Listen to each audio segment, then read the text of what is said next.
Hello my champions, सब लोग कैसे हैं? आई होप बहुत अच्छे होंगे आप। BANS 183 टूरिज़्म एंथ्रोपोलॉजी, इस किताब का नाम है दोस्तों पर्यटन मानव विज्ञान, है ना। हिंदी और इंग्लिश मीडियम दोनों के अंदर मैं समझाने वाला हूं दोस्तों। गेस्ट पेपर रहने वाला, ये इम्पोर्टेंट क्वेश्चंस एंड आंसर लिखे हैं मैंने। 2 घंटे का आपका पेपर लगने वाला है। पास होने के लिए 18 नंबर चाहिए और 50 मार्क्स का ये पेपर रहेगा टोटल। दिसंबर 2025 के लिए देखते हैं इम्पोर्टेंट क्वेश्चंस आंसर्स। दोस्तों वीडियो में आगे बढ़ने से पहले 2-3 बातें मैं आपको बता देता हूँ। देखो, BANS 183 जो बुक है ना, वो इंग्लिश में पढ़ी जानी चाहिए एक्चुअली, अगर आपको समझना है तो। हिंदी में अगर आपको ट्रांसलेट करके पढ़ोगे तो आपको बुक में कुछ भी समझ में नहीं आने वाला है, ठीक है। और दोस्तों मेरी इस बात की गारंटी है कि इस वीडियो को देखने के बाद में आपको कोई और वीडियो देखने की ज़रूरत नहीं पड़ेगी, ना ही आपको किताब उठाने की ज़रूरत पड़ेगी, लेकिन आपको ट्रस्ट रखना है। और जैसे जैसे आप वीडियो में आगे पढ़ते चले जाएंगे आपको यकीन हो जाएगा इस बात का कि भाई ऐसे ही क्वेश्चंस हैं, वो PYQ में पूछे गए थे और ऐसे ही सवाल आने हैं एग्ज़ाम के अंदर। तो इस बात की बिल्कुल गारंटी है, भरोसा रखो कि ऐसे ही सवाल आने हैं, ठीक है। और दोस्तों इतना सब आप एग्ज़ाम के 1-2 दिन पहले भी नहीं पढ़ सकते हैं जितने मैंने यहाँ पे सवाल लिख दिए हैं। एक एक सवाल को अच्छे से समझेंगे दोस्त, बस आप ट्रस्ट बनाए रखना और सपोर्ट करते रहना। दोस्तों पहला सवाल होगा, वीडियो दोस्तों 1.5 घंटे के आसपास की होगी। जिसको आदत है 15-20 मिनट की वीडियो देख करके वो पास हो जाते हैं, वो बिल्कुल वीडियो को छोड़ के जा सकते हैं, क्योंकि टाइम पास मत करना बिल्कुल। जो सीरियस कैंडिडेट है वहीं रुकेगा यहाँ पे, ठीक है। क्योंकि दोस्तों अगर आप अंत तक टिक गए तो आप विन विन की सिचुएशन में होंगे। पेपर बहुत शानदार जाने वाला है। पहला सवाल देखते हैं अब।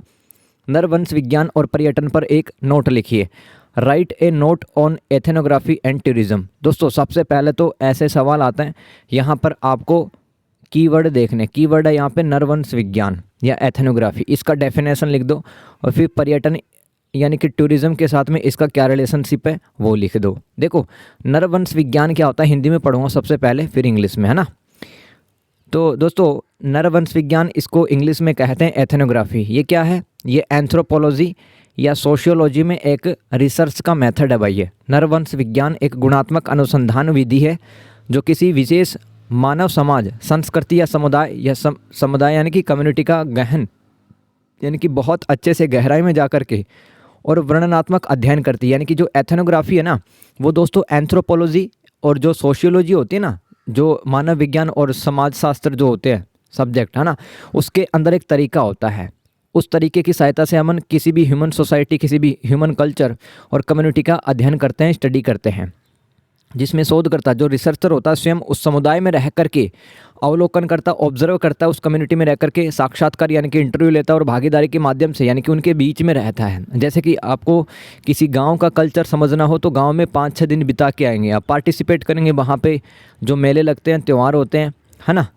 तो भागीदारी के माध्यम से उनके जीवन के तरीके, व्यवहार और संस्कृति को समझने की कोशिश करता है एक शोधकर्ता, रिसर्चर, और फिर इसका डिटेल में वो डिस्क्रिप्शन लिखता है, विवरण लिखता है, ठीक है। ये नरवंश विज्ञान कहलाता है दोस्तों। अब समझ लेते हैं पर्यटन में नरवंश विज्ञान के प्रमुख पहलू, यानी कि टूरिज्म में एथनोग्राफी किस तरह से हेल्प करता है। तो इसका उद्देश्य क्या है?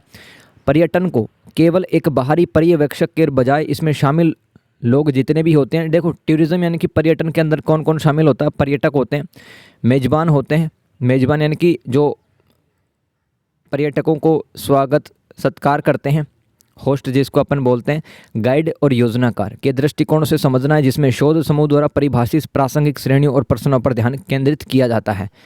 तो दोस्तों ये जो एथनोग्राफी है ना, इसका यूज़ करके अपन जितने भी लोग टूरिज़्म के अंदर शामिल है, चाहे वो गाइड है, चाहे वो प्लानिंग बनाने वाला है, चाहे वो होस्ट है या चाहे टूरिस्ट है, तो इनके दृष्टिकोण क्या है, इनके विचार क्या है, वो हम समझ पाते हैं एथनोग्राफी की सहायता से। और जितने भी क्वेश्चंस होते हैं, है ना, उनको सोल्व कर पाते हैं। यानी कि जैसे कि केरल के अंदर काफ़ी ज़्यादा टूरिस्ट जाते हैं, है ना, तो वहाँ के इन्वायरमेंट पे क्या इसका असर पड़ रहा है, वहाँ का जो इकोनॉमिक डेवलपमेंट है, आर्थिक विकास, वो कैसे हो रहा है, ठीक है। समझ में आ रहा है दोस्त? धीरे धीरे तो थोड़ा थोड़ा समझने की कोशिश करो, पैसेंस रखो भाई, तसल्ली रखोगे तब आपको चीज़ें और बेटर समझ में आ जाएंगी। इसी वीडियो को 2-3 बार देख लो, कि मैं गारंटी देता हूँ दोस्तों, है ना। भले ही चैनल को अनसब्सक्राइब कर देना आप, लेकिन सवाल यहीं से आने हैं और ऐसे ही आने हैं, ठीक है, पढ़ के आपको मज़ा आ जाएगा भाई।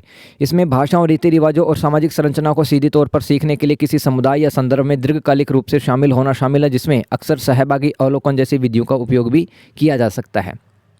तो एथनोग्राफी की हेल्प से अपन किसी भी समाज का, कम्युनिटी के जो लोग हैं उनकी लैंग्वेज देखते हैं भाई, किस तरह की इनकी लैंग्वेज है, इनके कस्टम्स, बिलीफ यानी कि रीति रिवाज देखते हैं, सामाजिक संरचनाओं को देखते हैं कि यानी कि ये समाज कैसा है, पितृ सत्तात्मक है, मातृ सत्तात्मक है ना, पैट्रियार्कल या फिर मातृ सत्तात्मक है। यात्रा के विभिन्न रूप हो सकते हैं, जैसे कि तीर्थ यात्रा है ना, जैसे कि वैष्णो देवी मंदिर या हज यात्रा, ये सब क्या है, तीर्थ यात्रा कहलाती है। विरासत यानी कि जितने भी स्मारक, हमारे मोन्यूमेंट्स हैं, बिल्डिंग्स हैं, पुरानी आर्किटेक्चर हैं, उनको देखना, और इसमें लोगों पर विचार करता है एथनोग्राफी या नरवंश विज्ञान। साथ ही परस्पर संबंधित संस्थानों जैसे कि हवाई अड्डे, होटल, ऑनलाइन प्लेटफॉर्म, इनकी भी जांच करता है किस तरह से जहाँ जिस स्थान पर दोस्तों आज टूरिज़्म का डेवलपमेंट हो, वहाँ पर बढ़िया एयरपोर्ट बन गए, होटल बन गए, जैसे कि राजस्थान के अंदर खाटू श्याम जी भाई, खाटू श्याम जी जो मंदिर है दोस्तों, वहाँ पर दोस्तों बढ़िया बढ़िया होटल्स भी बन गए हैं, है ना। ऑनलाइन प्लेटफॉर्म के माध्यम से आप बुकिंग कर सकते हैं आने के लिए, है ना। तो किस तरह से दोस्तों ऑनलाइन प्लेटफॉर्म बढ़ते जा रहे हैं, ये एथनोग्राफी चेक करता है, नरवंश विज्ञान पर्यटन में जांच करता है। यह इस बात की भी पड़ताल करता है कि पर्यटन किस प्रकार से पहचान को आकार देता है, नए अर्थ सृजित करता है या बनाता है, और सांस्कृतिक परिवर्तनों को प्रभावित करता है। यानी कि दोस्तों जैसे कि कोई इंग्लैंड का व्यक्ति है, ब्रिटिश सिटीजन, ब्रिटिश नागरिक, वो भारत के अंदर आया, ठीक है, मान लो जयपुर के अंदर आ रहा है वो, तो दोस्तों जयपुर के अंदर जो रिक्शे वाले हैं या फिर जो मोची होते हैं, ठीक है, तो दोस्तों वो भी इंग्लिश बोलने लगते हैं, क्योंकि उनको पता है कि हमारा जो काम धंधा है, रोजी रोटी है, वो इनके मतलब इनसे बातचीत करेंगे तो ही तो होगा। तो दोस्तों किस तरह से उनकी जो पहचान है वो भी बदल जाती है स्थानीय लोगों की, वो हम पढ़ते हैं इसके अंदर। नरवंश विज्ञान सरलीकृत विचारों को दूर करने में मदद करता है, जैसे कि गंभीर तीर्थयात्री और तुच्छ पर्यटकों के बीच में अंतर। देखो काफ़ी ऐसे टूरिस्ट होते हैं, मतलब जैसे कि अपन ही कहीं जाते हैं ना, नदी, झरने, पहाड़ देखने, तो अपन सतही तौर पे देख के आ जाते हैं, भाई ठीक है, क्या मस्त नज़ारा भाई, मज़ा आ गया यहाँ पे आके, है ना। एक होता है दोस्तों बहुत ही सीरियस टूरिस्ट, यानी कि वो क्या देखता है, वहाँ पर कौन सी कम्युनिटी रहती है, वहाँ के कम्युनिटी के या समाज के क्या रीति रिवाज, कस्टम्स हैं, बिलीव्स हैं, है ना। तो ये होता है गंभीर तीर्थयात्री, राइट। तो दोस्तों एथनोग्राफी की हेल्प से, नरवंश विज्ञान की सहायता से हम ये भी पता लगा सकते हैं कि पर्यटन के अंदर कौन सा पर्यटक है वो सीरियस है, कौन सा पर्यटक सतही है या फिर तुच्छ पर्यटक है। समझ में आ गया। तो इंग्लिश में पढ़ते हैं डियर। इसलिए दोस्तों ये 1.5 घंटे के आसपास की वीडियो, क्योंकि इसके अंदर इंग्लिश में भी कंटेंट लिखा है, थोड़ा सा तसल्ली रखना है। जिसने हिंदी पढ़ ली है वो रुका रहे और रिवीजन करता रहे। इंग्लिश थोड़ी बहुत तो आती है ना, तो इंग्लिश से भागना नहीं है भाई। इंग्लिश से अटैचमेंट जितना रखोगे आप, उतनी इंग्लिश बेटर होती चली जाएगी। देखो एथनोग्राफी, नरवंश विज्ञान is a qualitative research method where a researcher immerses themselves in a community और culture to observe and understand its people behaviours and social dynamics from their perspective using methods like participant observation and interviews to gather rich holistic data in natural settings का मतलब परिवेश या माहौल के अंदर, प्राकृतिक माहौल के अंदर हम किसी समाज की भाषाओं को, रीति रिवाजों को, ठीक है, और पर्यटन के अंदर जितने भी लोग शामिल है, जैसे कि टूरिस्ट गाइड है, होस्ट है, गेस्ट है ना, और जो प्लानर्स हैं जो कि प्लानिंग करते हैं, इवेंट मैनेजर हैं, उनको समझ सकते हैं भाई। उनको समझ सकते हैं कि उनकी सोच क्या है, किस तरह से वो टूरिस्ट को गाइड कर रहे हैं, किस तरह से वहाँ पे टूरिज़्म फैला है। तो इन सब चीज़ों को समझ सकते हैं अपन एथनोग्राफी की सहायता से। अगर एथनोग्राफी की हेल्प लेंगे तो टूरिज़्म में, समझ में आ गया। तो बस यही लिखा भाई। और N extended period aiming for deep inside into how group live work in interact, यानी कि किस तरह से जो कि गेस्ट होता है वो होस्ट से इंटरेक्ट करता है। यानी कि इंग्लैंड का जो व्यक्ति घूमने आया है जयपुर, तो वो कहलाता है आगंतुक, या फिर उसको गेस्ट भी कहते हैं। और मान लो जयपुर के अंदर आया हवा महल वगैरह देखने, ठीक है, आमेर का किला देखने आया, तो वो वहाँ पे रहने वाले जो लोग हैं जयपुर के, तो वो कहलाएंगे गेस्ट या फिर मेज़बान, ठीक है। ये भी लिख देना दोस्तों। ये 5 नंबर का भी अलग से सवाल आया हुआ है कि आगंतुक और मेज़बान क्या अंतर है भाई, क्या अंतर है। तो आगंतुक कौन होता है, जो होस्ट मतलब गेस्ट होता है, मेहमान जो होता है दूसरे स्थान से जो आता है, लिख देना भाई। Key aspects and ethnography in tourism, it aims to understand tourism from the viewpoint of the people involve, tourist, host, guides, planners, rather than just an external observe, focusing on relevant categories and questions as defined by the researcher group.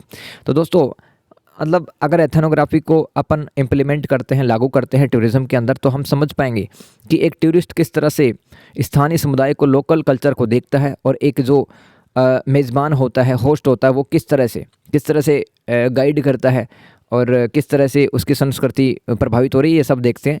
It involves long term immersions in a community और context to learn language, customs and social structure directly often using methods like participation observation. तो दोस्तों participant observation क्या है, इसकी सहायता से अपन observe करते हैं किसी कम्युनिटी को। मतलब अगर मान लो ऑस्ट्रेलिया चले गए तो हम क्या हो गए, अब हम हो गए टूरिस्ट और ऑस्ट्रेलिया वाले क्या हो गए, वो गेस्ट हो गए। तो वहाँ पर दोस्तों देखते हैं कि हम ऑब्जर्व करते रहते हैं वहाँ पर किस तरह से लैंग्वेज, इनके ओल्ड बिलीफ्स वगैरह हैं।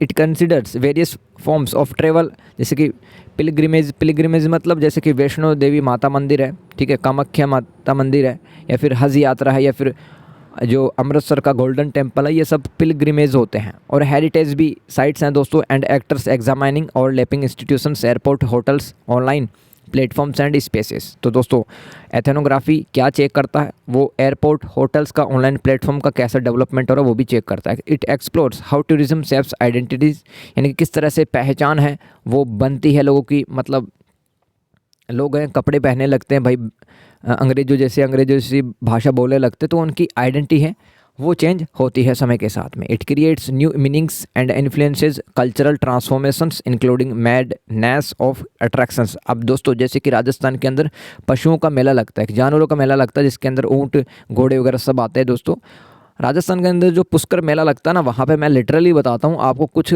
महिलाएं, कुछ वोमेंस ऐसी मिल जाएंगी जिन्होंने स्कूल के गेट भी नहीं देखा, लेकिन वो फ्रेंच बोलती है, वो स्पेनिश बोलती है, वो आयरिश लैंग्वेज बोलते हैं। अब ये कैसे संभव हुआ दोस्तों, ये इंट्रैक्शंस के हेल्प से संभव हुआ है। तो उनकी आइडेंटिटी है वही चेंज हो गई, ट्रांसफॉर्मेशन हो गया, पूरा कल्चरल ट्रांसफॉर्मेशन हो गया।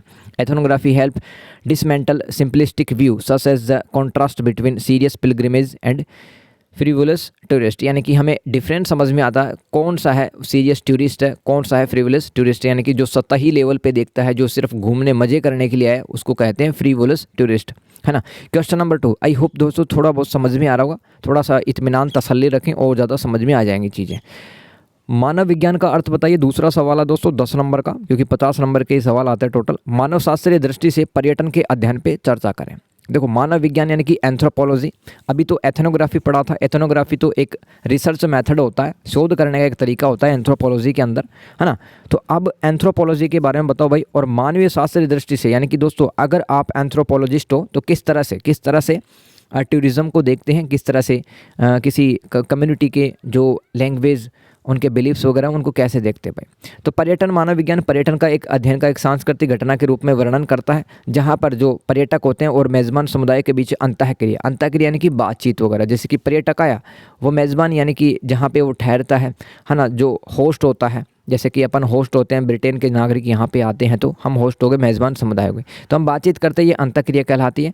और उनका जो बोली है या फिर उनका जो कल्चर है वो भी अपना प्रभाव छोड़ के जाते हैं कहीं ना कहीं, और परिवर्तनों का विश्लेषण करता है मानव पर्यटन विज्ञान। यात्रा को केवल एक उद्योग के रूप में नहीं देखता, बल्कि ये सांस्कृतिक आदान प्रदान यानी कल्चरल एक्सचेंज के रूप में देखता है एंथ्रोपोलॉजी। पहचान, निर्माण, वस्तुकरण क्या होता है, कॉमोडिफिकेशंस क्या होता है। जैसे कि दोस्तों राजस्थान के अंदर अजमेर है, एग्जाम्पल दे रहा हूँ, ध्यान से समझना। ईयरफोन लगा के देखना और मोबाइल की स्क्रीन रोटेट कर लेना, पहले ही बोल रहा हूँ, और शांत सी जगह में, है ना। वस्तुकरण क्या होता है, कॉमोडिफिकेशन बोलते हैं इसको इंग्लिश में। जैसे कि राजस्थान में अजमेर में ख्वाजा मोइनुद्दीन चिश्ती जी की दरगाह है, वहाँ पर हिंदू और मुसलमान दोनों ही आते हैं। एक चीज़ नोटिस करना, वहाँ पे कुछ लोग हैं आपको गुलाब के फूल बेचते हुए नज़र आएंगे, वहाँ पे रोज़ फ्लोर्स बेचते हुए नज़र आएंगे, और इसके अलावा हरी चादर वगैरह बिकती है वहाँ पे।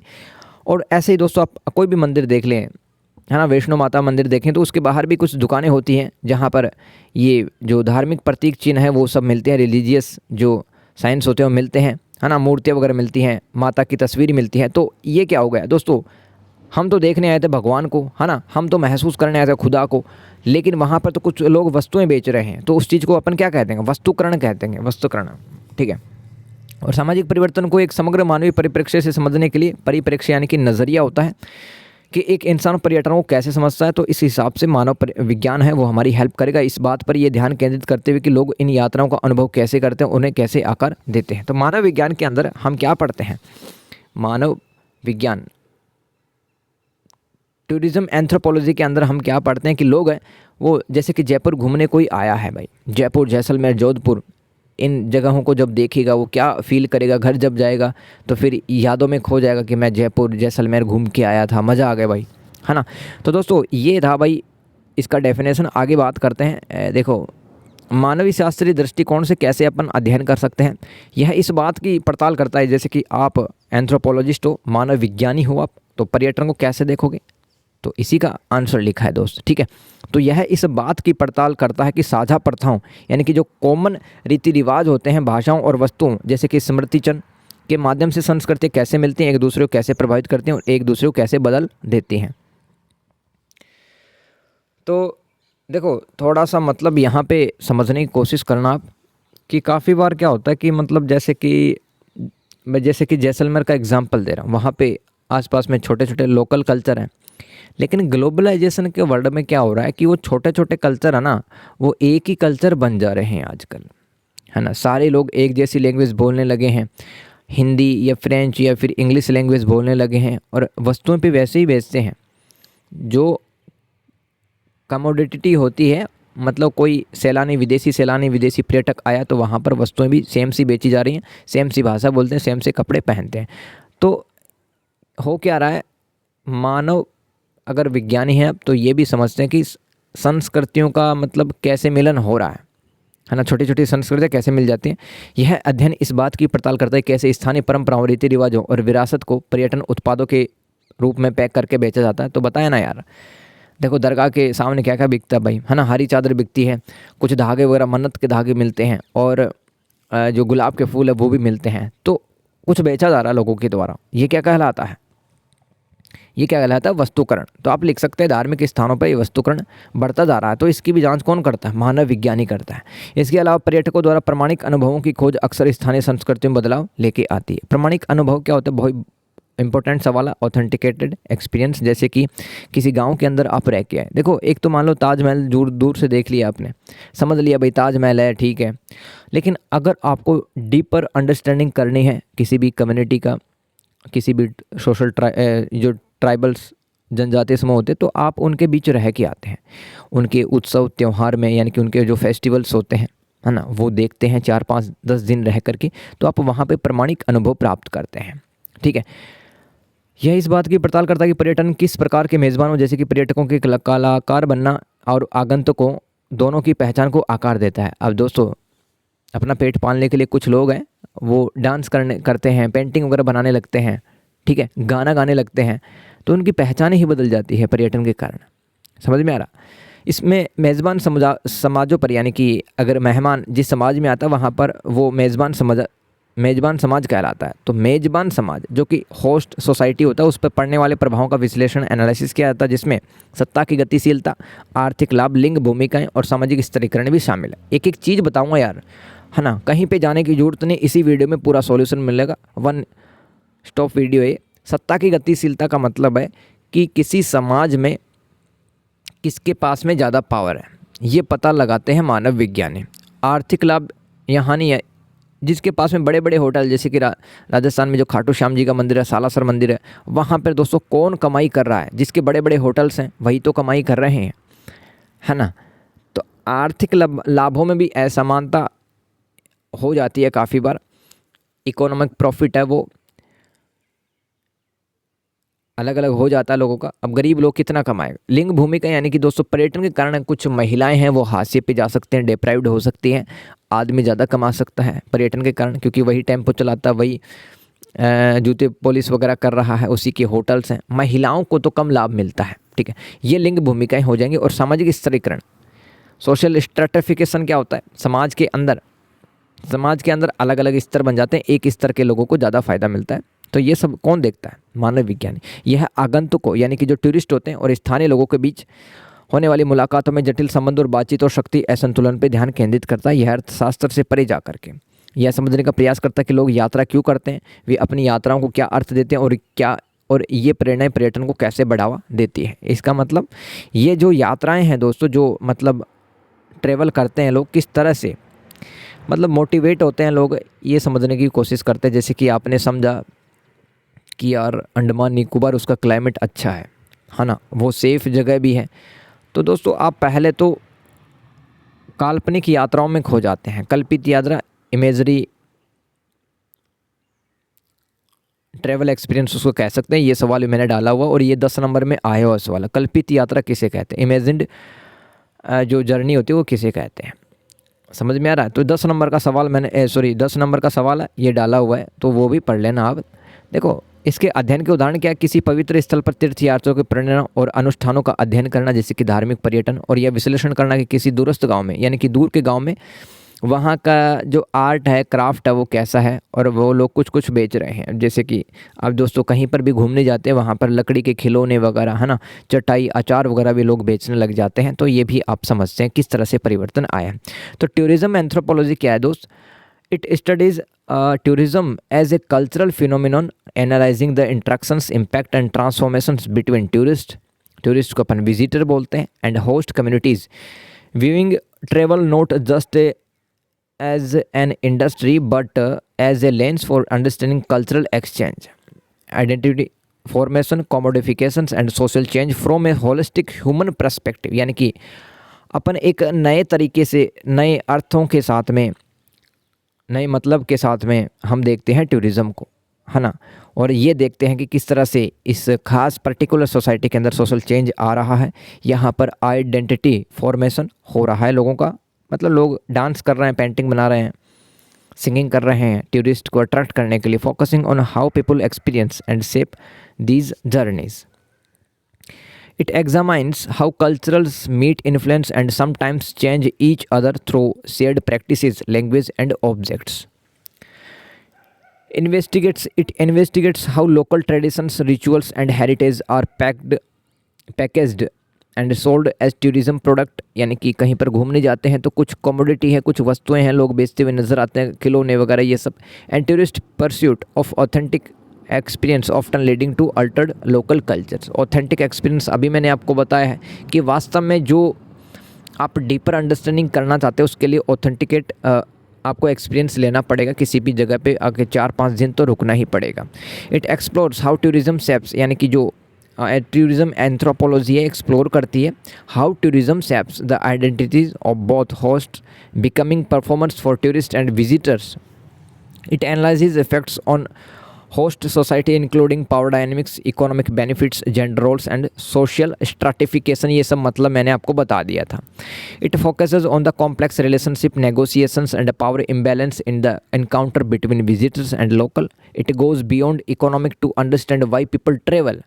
यानी कि पर्यटन टूरिज्म के अंदर हम यही नहीं देखते कि किसको पैसों का ज़्यादा फ़ायदा हो रहा है, हम ये भी देखते हैं कि लोग ट्रैवल क्यों करते हैं। The meaning they attach to their journey, यानी कि वो अपनी यात्राओं के साथ में, अपने जर्नी के साथ में क्या मीनिंग अटैच कर रहे हैं वो भी पढ़ते हैं। And how these motivations drive tourism, उनको कहाँ से मोटिवेशन मिलता है, दोस्तों से, सोशल मीडिया से, ये सब कौन स्टडी करता है? एक टूरिज्म एंथ्रोपोलॉजिस्ट जो होता है। तो मानवीय शास्त्रीय दृष्टि से, यानी कि अगर आप एंथ्रोपोलॉजिस्ट हैं, अगर आप मानव शास्त्री हैं, तो आप टूरिज्म को कैसे स्टडी करेंगे मैंने आपको बता दिया। ठीक है, आ रहा समझ में? अगर दोस्तों ये मेहनत मेरी पसंद आ रही, हार्डवर्क, अगर आप लाइक कर रहे हैं तो एक बढ़िया सा प्यारा सा कमेंट कर देना, उससे वीडियो का रीच बढ़ेगा। क्योंकि यूट्यूब के एल्गोरिदम आप समझते हैं, जितना कमेंट लाइक होता है उतना ही वीडियो सर्कुलेट होता है, ज़्यादा लोगों तक पहुँचता है। ठीक है दोस्त, तो चलो भाई सपोर्ट करना आपको। क्वेश्चन नंबर 3, उपयुक्त उदाहरण के साथ में पारिस्थितिक पर्यटन एवं प्रकृति पर्यटन पे चर्चा करें। देखो सवाल बहुत शानदार है दोस्तों, PYQ से उठाया हुआ मैंने। Discuss eco tourism with suitable examples and discuss nature tourism. तो दोस्तों पारिस्थितिक पर्यटन क्या होता है और प्रकृति पर्यटन, दोस्तों बहुत माइनर डिफरेंस है, एक बारीक अंतर है। अक्सर लोग हैं इसको सेम समझ लेते हैं, लेकिन अपन समझते हैं यार दोस्त। पारिस्थितिक पर्यटन इको टूरिज्म क्या होता है? देखो यह प्राकृतिक क्षेत्रों की जिम्मेदारी यात्रा है जो पर्यावरण संरक्षण, यानी कि पर्यावरण को बचाने का काम भी करते हैं। जो टूरिस्ट वगैरह होते हैं, स्थानीय लोगों के कल्याण को बनाए रखने और शिक्षा के माध्यम से प्रकृति और संस्कृति की समझ और सराहना को बढ़ावा देती है, प्रभावों को कम करती है और संरक्षण और समुदायों के लिए प्रत्यक्ष लाभ प्रदान करती है। कम प्रभाव वाला टिकाऊ पर्यटन जो प्रकृति का अनुभव करने और उसके बारे में सीखने पर केंद्रित है, साथ ही इसके संरक्षण में सक्रिय रूप से सहयोग करता है और स्थानीय आबादी को सशक्त बनाता है। ध्यान से समझो भाई क्या कहना चाह रहा सवाल। पारिस्थितिक पर्यटन क्या होता है? जैसे कि किसी जंगल के अंदर आप गए घूमने के लिए, है ना, जैसे कि राइट साइड में कुछ लोग हैं, तो वहाँ पर आप घूम तो रहे हो, साथ में वहाँ पर जो लोकल कम्युनिटी है उनको एजुकेट भी कर रहे हो, किस तरह से आपको जंगल से फ़ायदा उठाना चाहिए और किस तरह से यहाँ पर जो रिसोर्सेज हैं जैसे कि जंगल हैं, लकड़ी हैं, उनका सही उपयोग करना चाहिए। उनको शिक्षा देने का काम भी है, टूरिस्ट वगैरह करते हैं। और दोस्तों टिकाऊ का मतलब है कि कम से कम जो नुकसान हो सकता है एनवायरनमेंट का वो टूरिस्ट करते हैं, कि मतलब वहाँ पे पन्नी वगैरह कुछ नहीं फेंकते हैं, प्लास्टिक का कोई कचरा नहीं करते हैं। तो ऐसा पर्यटन पारिस्थितिक पर्यटन या इको टूरिज्म कहलाता है। आगे चलते हैं, एग्जाम्पल देखो दोस्तों, कोस्टा रिका एक जगह है, कोस्टा रिका देश का नाम है। वहाँ पर वर्षा वन है दोस्तों, राष्ट्रीय उद्यान है और संरक्षण के प्रति प्रतिबद्धता के लिए जाना जाता है। वहाँ पर लोग जाते हैं, इको टूरिज्म के लिए काफ़ी ज़्यादा फेमस है ना। पेड़ पौधों को समझते हैं, क्लाइमेट को समझते हैं, वहाँ पर लोगों का भी ख्याल रखा जाता है, वहाँ पर जो स्थानीय आबादी है, लोकल कम्युनिटी, उनका भी। इसके अलावा गेलापागोस द्वीप समूह इक्वाडोर देश में है ना, गेलापागोस आइलैंड है वहाँ पे यूनिक वाइल्ड लाइफ यानी कि जो यूनिक जानवर है वहाँ पे पाए जाते हैं और पर्यटन के लिए वहाँ पे सख्त नियम भी बनाए गए हैं। गुयाना एक देश है दोस्तों, कैरिबियन कंट्री है। वहाँ पर स्वदेशी समुदाय, कम पर्यावरणीय प्रभाव वाले लॉज क्या होता है, जैसे कि आप कहीं पे जाते हैं, हिमाचल प्रदेश गए घूमने है ना, तो वहाँ पर अपना टेंट तंबू भी तो लेके जाएंगे आप, है ना, थार गाड़ी में रख करके, वो लॉज कहलाता है। लॉज यानी कि टेम्परेरी जो शेल्टर होता है, अस्थायी जो आश्रय स्थल कहते हैं जिसको अपन टेंट वगैरह, ये लॉज कहलाता है। और पर्यटन स्थल चलाते हैं और सम्मानपूर्वक संस्कृति साझा करते हैं। इसके अलावा भारत के अंदर भी असम के अंदर काजीरंगा नेशनल पार्क है दोस्तों, काजीरंगा, जहाँ पर एक सींग का गैंडा पाया जाता है, और गिर, यहाँ पे एशियाई लोयन पाए जाते हैं गिर में, गुजरात में। और कान्हा राष्ट्रीय उद्यान वन्य जीवों को देखने और संरक्षण पर केंद्रित यात्राओं का अवसर भी प्रदान करते हैं। यानी कि जब भी अपन यहाँ पे जाएंगे, काजीरंगा और गिर नेशनल पार्क और कान्हा राष्ट्रीय उद्यान, तो यहाँ पे जाएंगे तो हम जानवरों को नुकसान नहीं पहुँचाएंगे, पर्यावरण को नुकसान नहीं पहुँचाएंगे, और आसपास की जो आबादी है उसका भी ख्याल रखेंगे, पर्यावरण का भी ख्याल रखेंगे। ये इको टूरिज्म पारिस्थितिक पर्यावरण कहलाता है। तंजानिया एक अफ्रीका कॉन्टिनेंट का देश है दोस्तों। इसके अंदर नागारोंगारो में पैदल सफारी और मसाई समुदाय का समर्थन भी यहाँ पर आपको देखने के मिल जाए। मतलब मसाई समुदाय है, उनके साथ में किस तरह से आप वहाँ पर एक टूरिस्ट की तरह जा सकते हैं। मसाई समुदाय आपको सपोर्ट करेंगे, आप भी उनको एजुकेट करेंगे, है ना, उनको सिखाएं कुछ। प्रकृति पर्यटन क्या है भाई, मज़े के लिए देखना प्रकृति को, है ना, मतलब क्या अच्छा लग रहा है, क्या बढ़िया सुहाना माहौल है, मौसम है, तो इस तरह से इसका उद्देश्य होता है पार्क, पहाड़ियाँ, समुद्र तट जैसे प्राकृतिक आकर्षणों और दृश्यों का आनंद उठाने के लिए अवकाश यात्रा करना। यानी कि जब भी आपको फ्री टाइम मिलता है तब आप पहाड़ों पे, है ना, झरनों को देखने के लिए, या फिर जो बीचेज होते हैं वहाँ पे चले जाते हैं, समुद्र तटों पे। अब यहाँ पर प्रकृति नेचर टूरिज्म में आप लंबी पैदल यात्रा कर सकते हैं, पक्षियों को देख सकते हैं, कैंपिंग कर सकते हैं, वन्य जीवों वाली की वाइल्ड लाइफ को देख सकते हैं, और सुंदर दृश्यों वाली सड़कों पर गाड़ी चलाना, ये सब शामिल होता है। जिसमें इस बात पर कम जोर दिया जाता है कि ये गतिविधियाँ कैसे की जाती है, उनका क्या प्रभाव होगा। कुल मिलाकर आप तो नेचर को एंजॉय करते हैं प्रकृति पर्यटन में, नेचर टूरिज्म में। इसका गोल क्या होता है, ऑब्जेक्टिव प्रकृति की सुंदरता और मनोरंजक अवसरों का अनुभव करना। यानी कि सनसेट हो रहा, अरे भाई मज़ा आ गया सनसेट को देख के, सनराइज़ हो रहा, अब मज़ा आ गया सनराइज़ को भी देख करके। तो इस तरह से जो आप मनोरंजक अवसर होते हैं जहाँ पर आपको सिर्फ मज़े करना है, वहाँ पे एंजॉय करना है इन नेचर को, है ना, तो प्रकृति पर्यटन कहलाता है। अब इसका एग्जांपल देख लो, जैसे कि पक्षी अवलोकन यानी कि बर्ड्स को देखना, ऑब्जर्व करना, सफारी, समुद्री जीवन का अवलोकन, और रात्रि पर्यटन, कुछ लोग हैं वो रात में प्रकृति का अनुभव करते हैं कि जो तारे होते हैं उनको देखते हैं, है ना, तो वो भी क्या है, वो भी नेचर टूरिज्म है। तो अब इंग्लिश के अंदर समझ लो, कुछ दिक्कत नहीं है, तो मैं इसको एक्सप्लेन नहीं करूँगा, हिंदी में मैंने एक्सप्लेन कर दिया, क्योंकि ऐसे वीडियो काफ़ी लंबा हो जाएगा ना दोस्त यार। Eco tourism is responsible travel to natural area focusing on conservation, community wellbeing and education, unlike broader nature tourism which centers on experiencing natural attractions like hiking or bird watching. It inherently guarantees sustainability और community benefit. ये eco tourism में आपको ध्यान रखना भाई।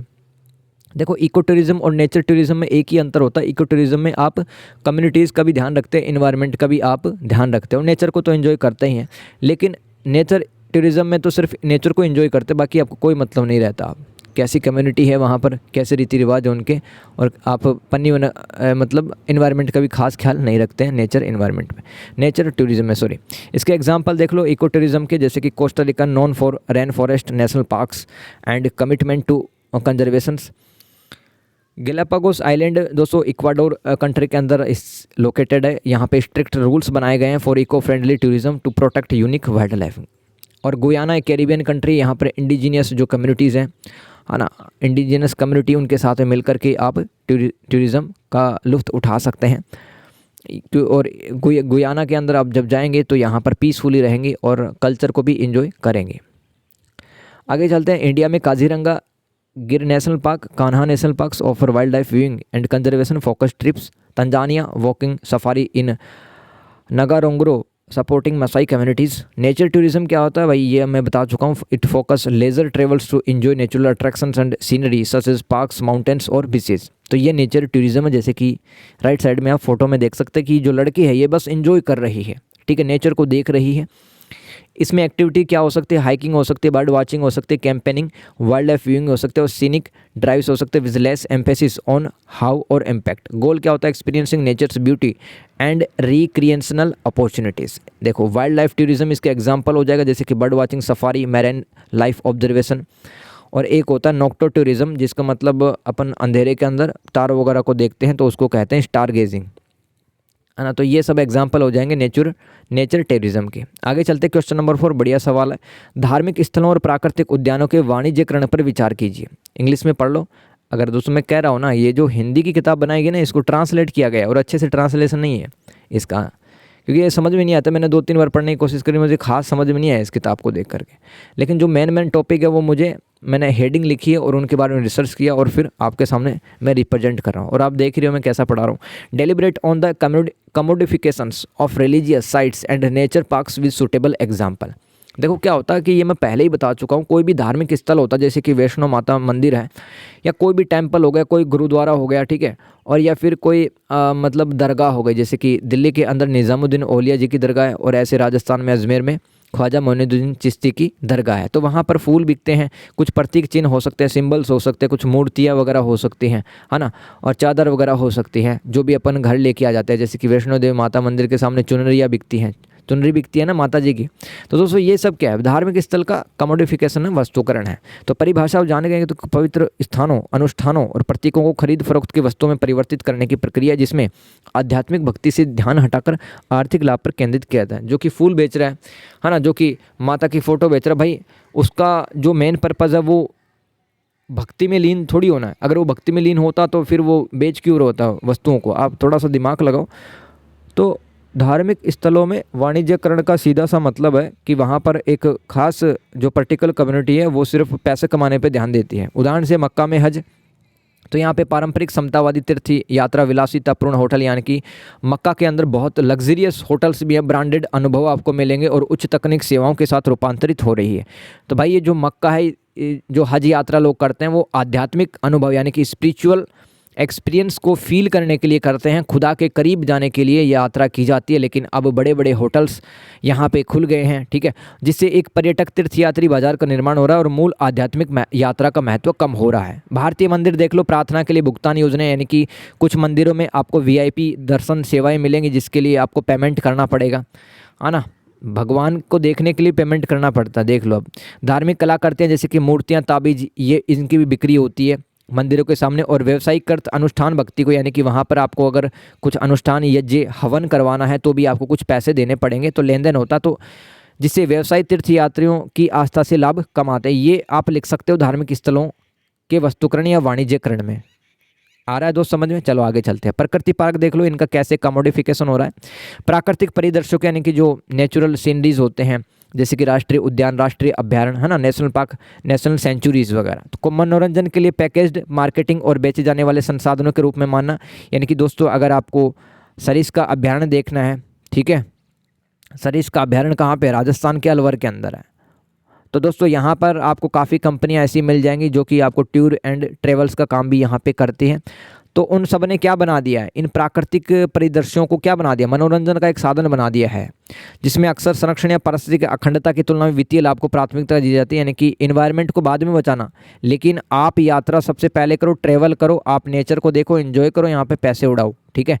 तो ये ध्यान दिया जाता है वाणिज्यकरण में। उदाहरण के लिए साहसिक पर्यटन जैसे कि बंजी जंपिंग है, यानी कि जो उत्तराखंड है वहाँ पे आप देखते हैं हाइट से लोग नीचे की तरफ जाते हैं। मैं तो नहीं करना चाहूँ क्योंकि भाई लाइफ का रिस्क रहता है और ज़िंदगी एक बार मिले, क्या पता खुदा ना खास्ता कुछ ऐसा हो गया तो कौन पढ़ाएगा तुम लोगों को, है ना।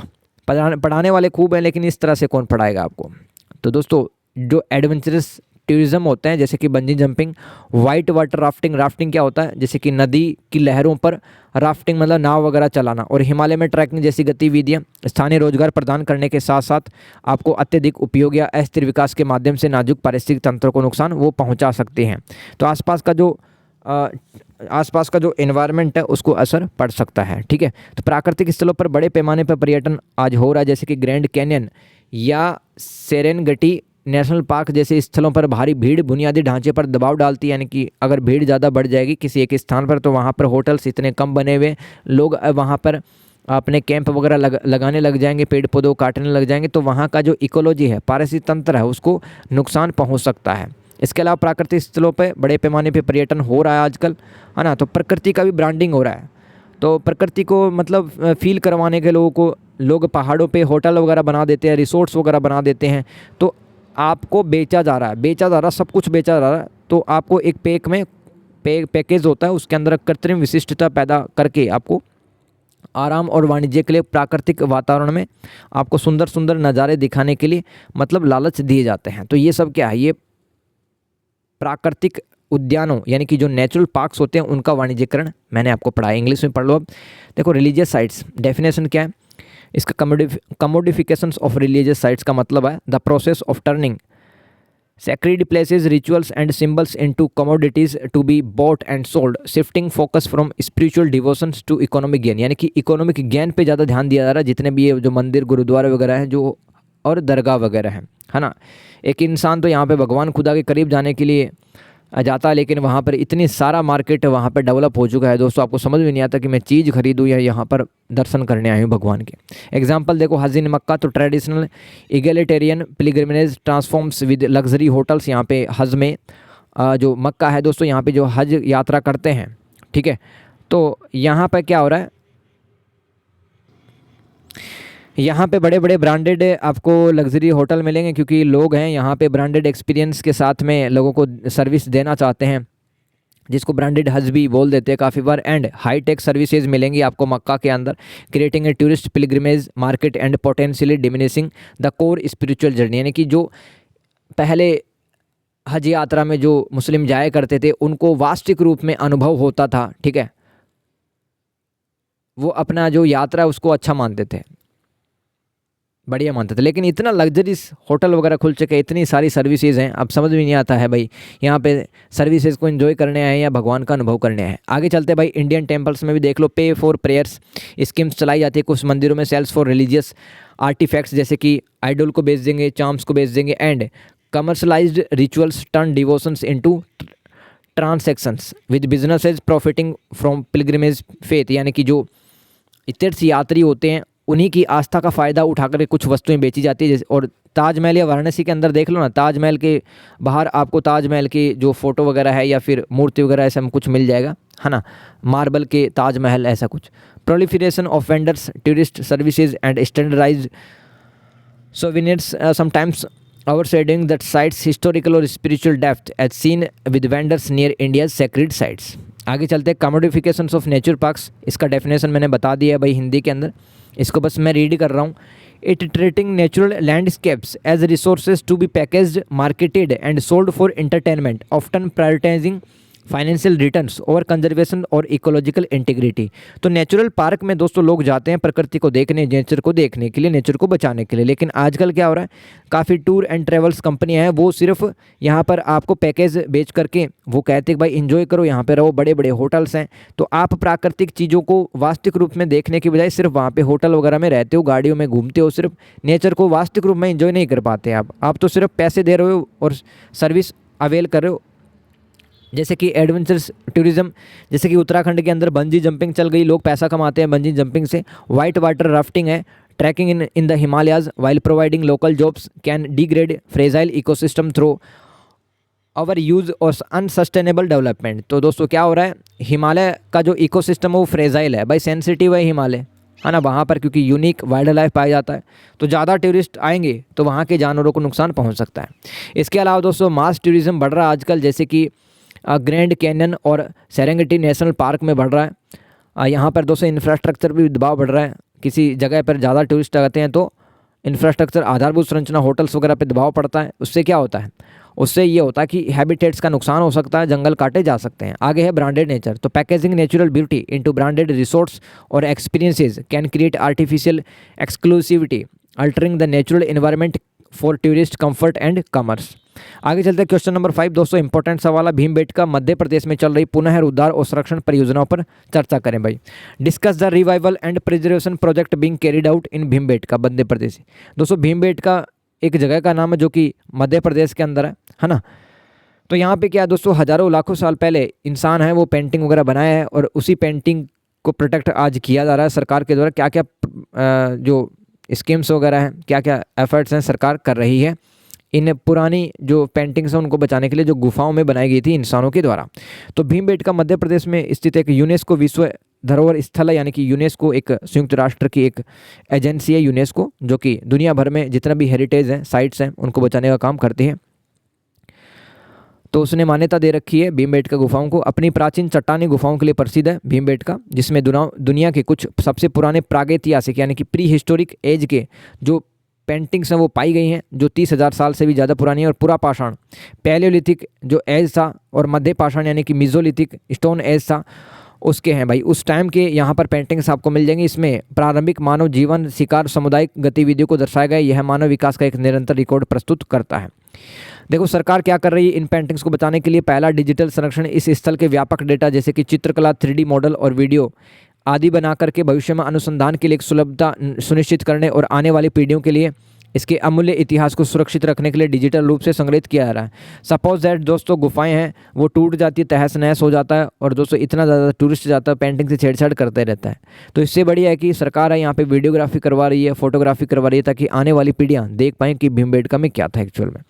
आगे चलते हैं सामुदायिक नेतृत्व वाला संरक्षण। तो स्थानीय आदिवासी बुजुर्ग और युवा हेरिटेज गार्डियंस ऐसे कुछ प्रोग्राम चले, इसके माध्यम से आसपास के लोग शामिल होते हैं और रंगों और पर्यावरणीय पैटर्न के पारंपरिक ज्ञान को साझा करते हैं और मार्गदर्शक के रूप में काम करते हुए टिकाऊ प्रबंधन का निर्माण भी करते हैं। किस तरह से प्राकृतिक रंगों का प्रयोग करके जो पुराना मानव था हजारों लाखों साल पहले वो किस तरह से पेंटिंग्स बनाया करता था, लोग डिस्कस करते हैं। ये कार्यक्रम है। आगे है दोस्तों वैज्ञानिक प्रलेखन एवं प्रबंधन ASI। भारतीय पुरातत्व संरक्षण यानी कि जो इंडियन आर्कियोलॉजिकल सर्वे है दोस्तों, इस स्थल का प्रबंधन करता है, डिपार्टमेंट है आर्कियोलॉजिकल डिपार्टमेंट, वो इस जगह को मैनेज करता है, जो वैज्ञानिक अध्ययन और भारतीय कानूनों के तहत संरक्षण और पहुंच प्रबंधन पर ध्यान केंद्रित करता है। कितने टूरिस्ट आने चाहिए और किस तरह से रिसर्च चलना चाहिए यहाँ पे, जिसमें केवल कुछ ही आश्रय स्थल आगंतुकों के लिए खुले हैं। सारे जो स्थल हैं वो खुले नहीं है भाई। आगंतुक यानी कि जो टूरिस्ट लोग हैं, जो गेस्ट हैं। प्रमाणिक जीर्णोद्धार का मतलब होता है टूट फूट की मरम्मत करवाना, रिपेयरिंग करवाना। तो आदिवासी बुजुर्गों से प्राप्त अंतर्दृष्टि यानी कि अंतर्दृष्टि की इंसाइट प्राकृतिक रंगों की पहचान करने में मदद करती है, जिससे कि अपक्षय जो मतलब नुकसान हो रहा है परत दर परत और प्राकृतिक क्षय से निपटने के लिए अधिक प्रमाणिक जीर्णोद्धार के प्रयास भी यहाँ पर किए जा रहे हैं, यानी कि चट्टानों को टूटने से बचाया जा रहा है। सतत पर्यटन, समुदाय द्वारा प्रबंधित पर्यटक स्थल आय उत्पन्न करते हुए पर्यावरणीय प्रभावों को नियंत्रित करते हैं, जिससे पर्यटन और संरक्षण के बीच एक संतुलन बना रहता है। यानी कि अब जब आप पेंटिंग देखने जाते हैं भीमबेटका में, तो यहाँ पर किसी पेंटिंग को नुकसान नहीं पहुँचाएंगे, ना किसी पेड़ पौधे को। और यहाँ पर जो तो वर्कशॉप आयोजित की जाती हैं और यहाँ बुजुर्ग पारंपरिक कला विधियों को सिखाते हैं, किस तरह से नेचुरल रंगों का, पत्तियों का और पत्थरों में पानी मिला करके रंग बनाए जाते थे। इस तरह के वर्कशॉप यहाँ पे आयोजित करवाई जाती है, जिससे कि ये जो सांस्कृतिक प्रथाएँ हैं वो आगे बढ़ सके। आगे चलते हैं भीमबेटका, भाई इंग्लिश में पढ़ लेते हैं। Bhimbetka is a UNESCO world heritage site है। साइट क्या होता है कि स्थल होता है, एक क्षेत्र होता है जहाँ पर रिसर्च वगैरह किए जाते हैं, वर्कशॉप आयोजित करवाए जाते हैं। ये भी आ चुका है कि साइट किसे कहते हैं, क्षेत्र स्थल किसे कहते हैं। तो समझ गए, कोई ऐसा जगह है जहाँ पर रिसर्च किए जाते हैं, जहाँ पर लोग देखने के लिए कुछ चीज़ें आते हैं, वर्कशॉप आयोजित करवाए जाते हैं, तो लिख देना है। साइट का मतलब कोई भी स्थान हो सकता है घूमने लायक। तो एमपी में स्थित है, famous for its ancient rock shelters containing some of the world's oldest prehistoric cave paintings dating back over 30,000 years to Palaeolithic and Mesolithic era, depicts early human life, hunting and community activities and offering a continuous record और human evolution. तो किस तरह से human evolution हुआ ये paintings आपको दिखाता है। की preservation and revival initiative government of MP and government of India के द्वारा क्या इनिशिएटिव लिए गए हैं। पहला तो डिजिटल प्रिजर्वेशन की यहाँ पे फोटोग्राफी वीडियोग्राफी करवा के नेक्स्ट जनरेशन के लिए अपन ये जो पेंटिंग्स हैं उनको सेव कर रहे हैं, डिजिटल प्रिजर्वेशन लिख देना। दूसरा है कम्युनिटी लेड कंजर्वेशन, तो local tribe elders and youth are actively involve through heritage guardians program, ऐसे कुछ प्रोग्राम है जैसे कि heritage guardians sharing traditional knowledge और of pigments and environmental patterns and working as guides creating sustainable management. Scientific documentation and management ASI दोस्तों, archaeological survey of India, ये एक department है जो कि मतलब पुरानी जगहों को बचाने का काम करता है। तो ये सर्वे करवाता है साइट को मैनेज करवाने के लिए, और यहाँ पे साइंटिफिक स्टडी कराता है ना, भारतीय कानूनों के अध्ययन अंदर। Protecting under Indian laws and managing access with only a fraction of shelters open to visitors. आगे दोस्तों, authentic restoration insights from tribal elders help identify natural pigments allowing for more authentic restoration efforts to combat weathering and natural decay. आगे है sustainable development, community managed visitors facilities generate income while controlling impact balancing tourism with conservation. तो यहाँ पे sustainable development का concept अपना करके इन paintings को बचाया जा रहा है, इस तरह से लिख देना। आगे है दोस्तों इंटर जनरेशनल नॉलेज ट्रांसफ़र, तो यहाँ पे वर्कशॉप का आयोजन करवाया जाता है ताकि लोग समझाते किस तरह से नेचुरल कलर्स का यूज करके इंसान है वो पेंटिंग बनाया करता था। क्वेश्चन नंबर 6, विरासत और स्थानीय संस्कृति से संबंधित कुछ मुद्दों पर विचार विमर्श करना। अरे आ रहा, समझ में नहीं आ रहा? वीडियो कैसा लग रहा है भाई? मस्त आना वीडियो, मेहनत लगी है दोस्त, है ना। 3 घंटे में लगा है मुझे कंटेंट तैयार करने में, लिखने में, और 1-1.5 घंटा बोलने में, तो ये कम से कम 5 घंटे की मेहनत है, समझो आप, है ना। तो deliberate on some of the issue related to heritage and local culture, तो पर्यटन की मांगों को पूरा करने के लिए संस्कृति को मंचित या रूपांतरित किया जा सकता है। उदाहरण के लिए अनुष्ठान प्रदर्शन बन जाते हैं जिससे उसका वास्तविक अर्थ या प्रमाणिकता खो जाती है। तो मैं आपको बताता हूँ कि विरासत और स्थानीय संस्कृति से संबंधित कुछ मुद्दे कौन कौन से हैं। सबसे पहले तो जो टूरिस्ट लोग आते हैं, मतलब जहाँ पे वो आते हैं, लोग ऐसा ही सोचते हैं कि इन लोगों से हम ज़्यादा से ज़्यादा कैसे कमा सकते हैं, ज़्यादा से ज़्यादा कैसे कमा सकते हैं। तो जो टूरिस्ट को जो रियल एक्सपीरियंस मिलना चाहिए था, मेरा घर सड़क पे यार, यहाँ पे काफ़ी गाड़ियाँ आती जाती रहती है, तो थोड़ा सा है ना ईयरफोन लगा के सुनना आप, है ना, डिस्टर्बेंस के लिए सॉरी यार। तो टूरिस्ट को से ज़्यादा पैसे ऐंठने के लिए काफ़ी लोग क्या करते हैं कि अपने रीति रिवाजों का प्रदर्शन बना देते हैं, है ना। कुछ भी मतलब डांस, पेंटिंग, सिंगिंग कुछ भी करने लगते हैं जो कि मतलब वास्तविक एक पर्यटन नहीं है। तो ये पहला एक इश्यू है कि यहाँ पर प्रामाणिकता खो जाती है, ऑथेंटिसिटी जो होती है, मतलब जो पर्यटक सोच के जो आया था कि मुझे इस पशु के मेले में ये सब देखना पड़ेगा, वहाँ पे नहीं देखने के लिए मिलता है, उसको कुछ नकली देखने के लिए मिल जाता है। तो प्रामाणिकता खो जाती है, ऑथेंटिसिटी खो जाती है जब भी एक पर्यटक आता है। तो दूसरा, अत्यधिक आगंतुकों यानी कि बहुत ज़्यादा टूरिस्ट लोग आएंगे तो जो सेंसिटिव प्लेसेस होते हैं, नाजुक स्थल, उन पर दबाव पड़ता है, जिससे टूट फूट, प्रदूषण, पॉल्यूशन होता है, गिरावट आती है, जिसके लिए प्रवाह को नियंत्रित करने के लिए मजबूत प्रबंधन की आवश्यकता है, यानी कि क्राउड मैनेजमेंट करना चाहिए। ये भी दूसरा मुद्दा है। तीसरा है दोस्तों एक ये कि मतलब जितना भी इंफ्रास्ट्रक्चर है और जितना भी ट्रांसपोर्टेशन का जो मतलब गाड़ियाँ वगैरह चलती हैं, कचरे का मैनेजमेंट है, वो भी एक बड़ा मुद्दा है, क्योंकि ये प्राकृतिक दृश्यों यानी कि जो नेचुरल लैंडस्केप है उनको नुकसान पहुंचा सकता है अगर कचरा ज़्यादा बढ़ेगा, ठीक है, गाड़ियाँ ज़्यादा चलेंगी तो, और ज़्यादा होटल्स बन जाएंगे। इसके अलावा दोस्तों तीव्र और अनियोजित पर्यटन स्थानीय जीवन शैली को प्रभावित कर सकता है, जिससे पारंपरिक प्रथाओं, स्थानीय वास्तुकला जो आर्किटेक्चर होता है और निवासियों के बीच पहचान की भावना का नुकसान हो सकता है। अब जो ऐसी कम्युनिटी जिसके अपनी अलग लैंग्वेज थी, अलग खान पान था, अलग तरह के वो खिलौने, लकड़ी के खिलौने वगैरह बनाए करते थे, लेकिन टूरिस्ट से ज़्यादा पैसा लेने के लिए वो लोग क्या करते हैं कि अपने परंपराओं का ही नुकसान करने लगते हैं, मतलब उसमें विकृति आ जाती है, डिस्टोर्शन आ जाता है। आगे चलते, पर्यटन से होने वाली आय अक्सर स्थानीय समुदाय और संरक्षण प्रयासों तक प्रभावी ढंग से नहीं पहुंच पाती, जिससे असंतोष पैदा होता है, स्थानीय समर्थन कमजोर हो जाता है, यानी कि कुछ ही लोगों को, समाज में कुछ ही लोगों को पर्यटन का फायदा मिलता है, जिनके पास में बड़े होटल्स, लग्जरी होटल्स वगैरह होते हैं, और गरीब लोगों को कुछ भी नहीं मिलता है पर्यटन से।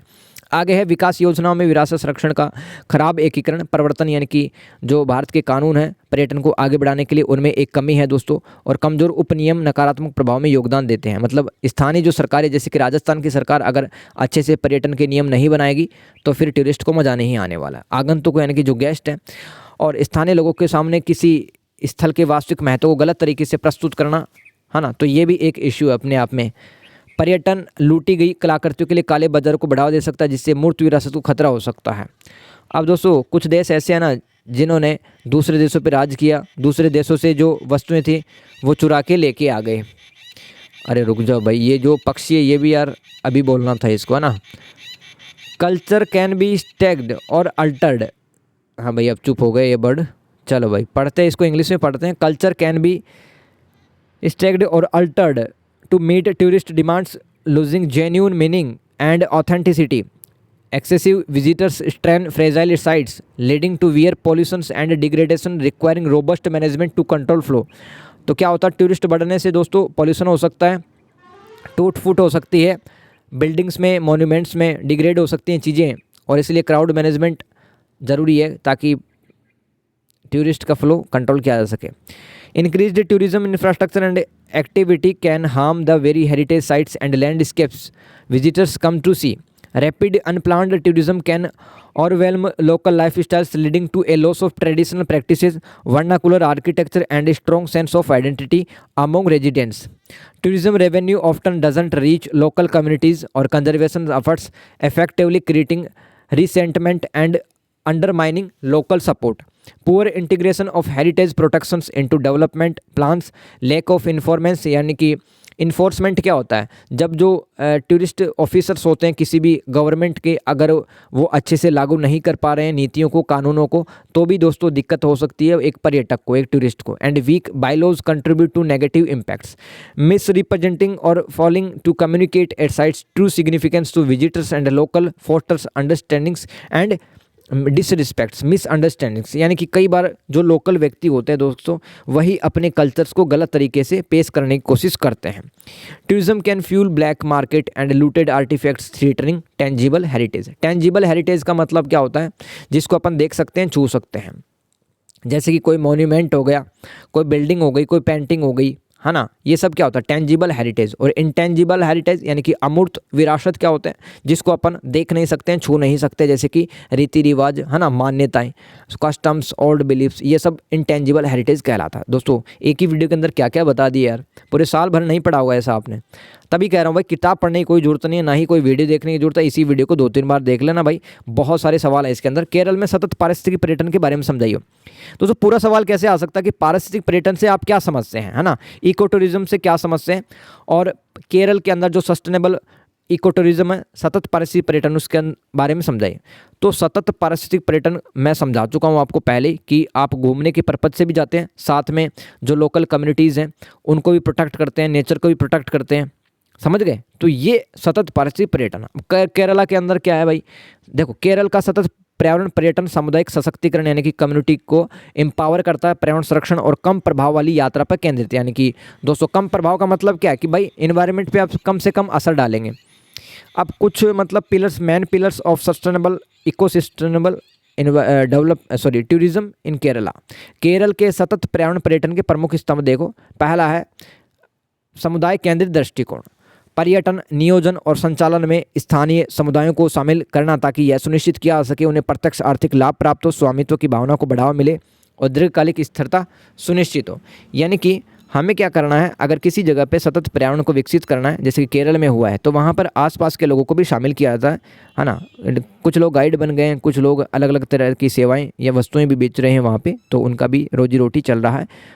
आगे है पर्यावरण संरक्षण। स्थानीय स्वशासन और पर्यटन विभाग के प्रयासों के माध्यम से प्राकृतिक क्षेत्रों की रक्षा करने, कचरे का प्रबंधन करने और प्रदूषण को कम करने और हरियाली बढ़ाने वाली गतिविधियों को बढ़ावा देना चाहिए। इसके अलावा जिम्मेदार पर्यटन, सतत प्रथाओं को लागू करने, हितधारक क्या होते हैं, स्टेक होल्डर्स। जैसे कि हितधारक का मतलब इस टूरिज्म इंडस्ट्री से, इस पर्यटन उद्योग से कौन कौन जुड़ा हुआ है, जैसे कि सरकार जुड़ी हुई है, समाज जुड़ा हुआ है ना, टूरिस्ट जुड़ा हुआ है, गाइड जुड़ा हुआ है और कंपनी जुड़ी होते हैं, जिनके बड़े बड़े होटल होते हैं, वो हितधारक कहलाते हैं। तो उनको शिक्षित करना और पर्यावरण के अनुकूल पर्यटन उत्पादों को विकसित करने के लिए राज्य के नेतृत्व वाली एक पहल, यानी कि राज्य अच्छे कानून नीतियाँ बनाए पर्यटन को विकसित करने के लिए। इसके अलावा दोस्तों थेनेमाला जैसे विशिष्ट क्षेत्र बनाना, यानी कि एक योजनाबद्ध एक क्षेत्र बनाया गया जहाँ पर इन्वायरमेंट का भी आप इंजॉय कर सकते हैं, नेचर को एंजॉय कर सकते हैं। साथ में दोस्तों आपको स्थानीय जो समुदाय है उनको भी शिक्षित करना होगा और पर्यावरण को भी बचाना होगा। ये थेनेमाल का एक एग्जाम्पल है, एक जगह का नाम है, जिन्हें पारिस्थितिक संवेदनशीलता, आगंतुक के प्रवाह प्रबंधन और बुनियादी ढांचे को ध्यान में रखते हुए शुरू से ही डिजाइन किया गया था। यहाँ पर दोस्तों काफ़ी ज़्यादा सेंसिटिव इन्वायरमेंट था, है ना, और काफ़ी ज़्यादा टूरिस्ट आ भी रहे थे, तो यहाँ पे क्राउड मैनेजमेंट भी है और सब कानून और नीतियाँ अच्छे से लागू की गई हैं थेनेमाला में। एग्जाम्पल देख दो भाई, अपशिष्ट प्रबंधन यानी कि पर्यटन क्षेत्रों में प्लास्टिक को कम करने और उसके उचित निपटान के लिए सख्त व्यवस्था होनी चाहिए।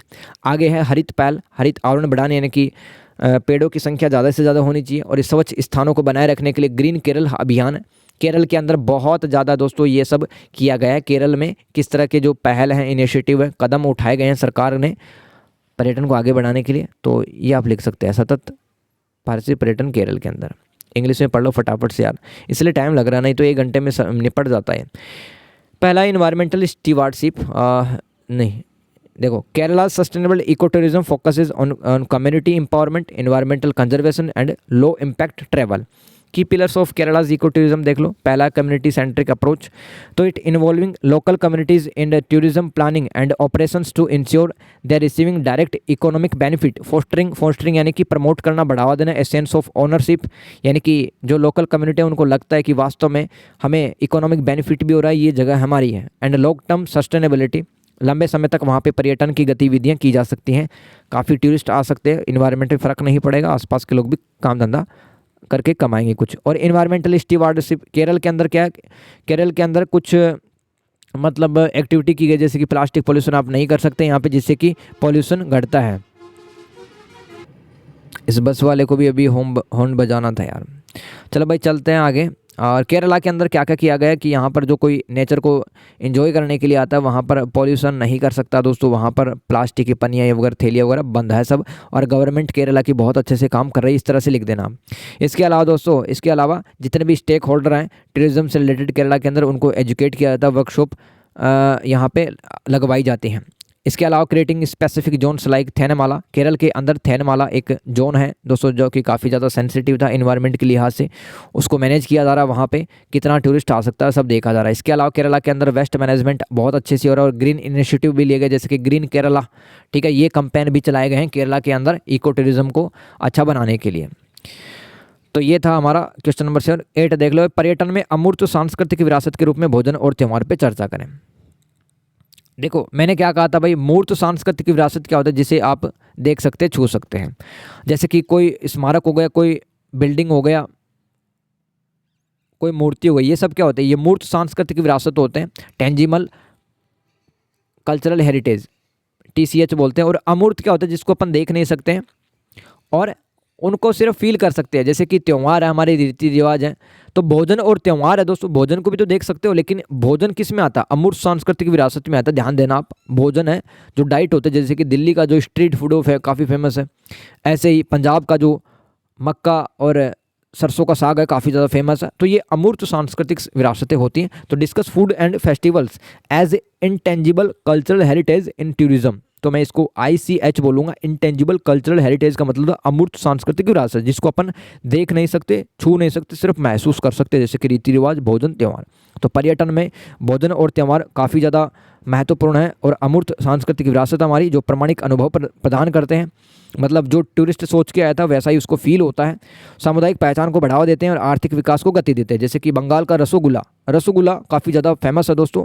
तो वहाँ पर जितने भी रसगुल्ला बनाते हैं वो बेनिफिट लेते हैं, पैसा कमाते हैं। सांस्कृतिक आदान प्रदान को प्रोत्साहित करता है, ये जितने भी अमूर्त सांस्कृतिक विरासत होते हैं। पर्यटन में खाद्य पदार्थ देख लो भाई, स्थानीय व्यंजन जो लोकल फूड होता है वो अनूठी सांस्कृतिक पहचान को, यूनिक कल्चरल आइडेंटिटी, यानी कि जैसे कि राजस्थान में दाल बाटी चूरमा काफ़ी ज़्यादा फेमस है, दिल्ली में छोले भटूरे काफ़ी ज़्यादा फेमस, पंजाब में मैंने आपको बताया मक्का और सरसों का साग। भाई ये यूनिक कल्चरल हेरिटेज है ना, जो वास्तविक स्वाद और परंपराओं की तलाश करने वाले पर्यटकों को आकर्षित करते हैं। यूनेस्को की मान्यता भी है दोस्तों, यूनेस्को ने मान्यता दे रखी है कई प्रकार के खानाओं को, क्योंकि वो खाना बनाने की जो पद्धति हैं वो यूनिक अपने आप में। और दोस्तों ये खाद्य पर्यटन रोजगार को भी सृजित करता है। कौन, ये जो खाना है, भोजन क्या है, अमूर्त सांस्कृतिक विरासत है। तो दोस्तों भोजन क्या है, ये मतलब रोजगार भी, जो मतलब भाई बनाता है रसगुल्ला वगैरह है ना, छोले कुलचे बनाता है, तो उसको पैसा भी तो मिलेगा। जैसे कि दोस्तों जापानी वाशुको, मैक्सिकन व्यंजन, बेल्जियन फ्राइज और फ्रेंच बेगुएट, ये खाना है भाई, ये खाने के यूनिक टाइप है ना, इसलिए यूनेस्को ने इसको भी मान्यता दे रखी है। आगे चलते हैं, पर्यटन में त्यौहार। तो त्यौहार भी दोस्तों एक अमूर्त विरासत है हमारी, इंटेंजिबल कल्चरल हेरिटेज है ICH। त्यौहार जैसे कि दिवाली, दुर्गा पूजा, लोक त्यौहार, ईद वगैरह, ये सामुदायिक जीवन, रीति रिवाजों, संगीत और प्रदर्शन कलाओं में गहराई से उतरने का अवसर प्रदान करते हैं, जिससे सामाजिक सामंजस्यता मजबूत होती है। त्यौहार पर्यटकों को आकर्षित करते हैं, जैसे कि जो बरसाना है और जो मथुरा की होली वगैरह देखने काफ़ी टूरिस्ट आते हैं, स्वीडन के, पोलैंड के, जर्मनी, इटली के। तो त्यौहार पर्यटकों को अट्रैक्ट करते हैं, टूरिस्ट को अट्रैक्ट करते हैं फेस्टिवल्स हमारे, जिससे स्थानीय अर्थव्यवस्था, लोकल इकोनॉमी है उसको बढ़ावा मिलता है, बूस्ट मिलता है, रोजगार के अवसर मिलते हैं, ग्रामीण क्षेत्रों से शहरों की ओर पलायन कम होता है। यानी कि जब काम धंधा मिल जाएगा, जब आप गाइड बन जाओ, टूरिस्ट गाइड बन जाओगे तो आपको पैसा तो मिल ही रहा है, तब आप सिटी के अंदर क्यों जाओगे। तो साथ ही सामुदायिक गौरव की भावना भी बढ़ती है, यानी कि आपके शहर के अंदर, आपके गाँव के अंदर कुछ ऐसी जगह है जहाँ पर दोस्तों दूर दूर से लोग आते हैं, तो आपको प्राउड होता है कि यार मैं मस्त जगह में रहता हूँ।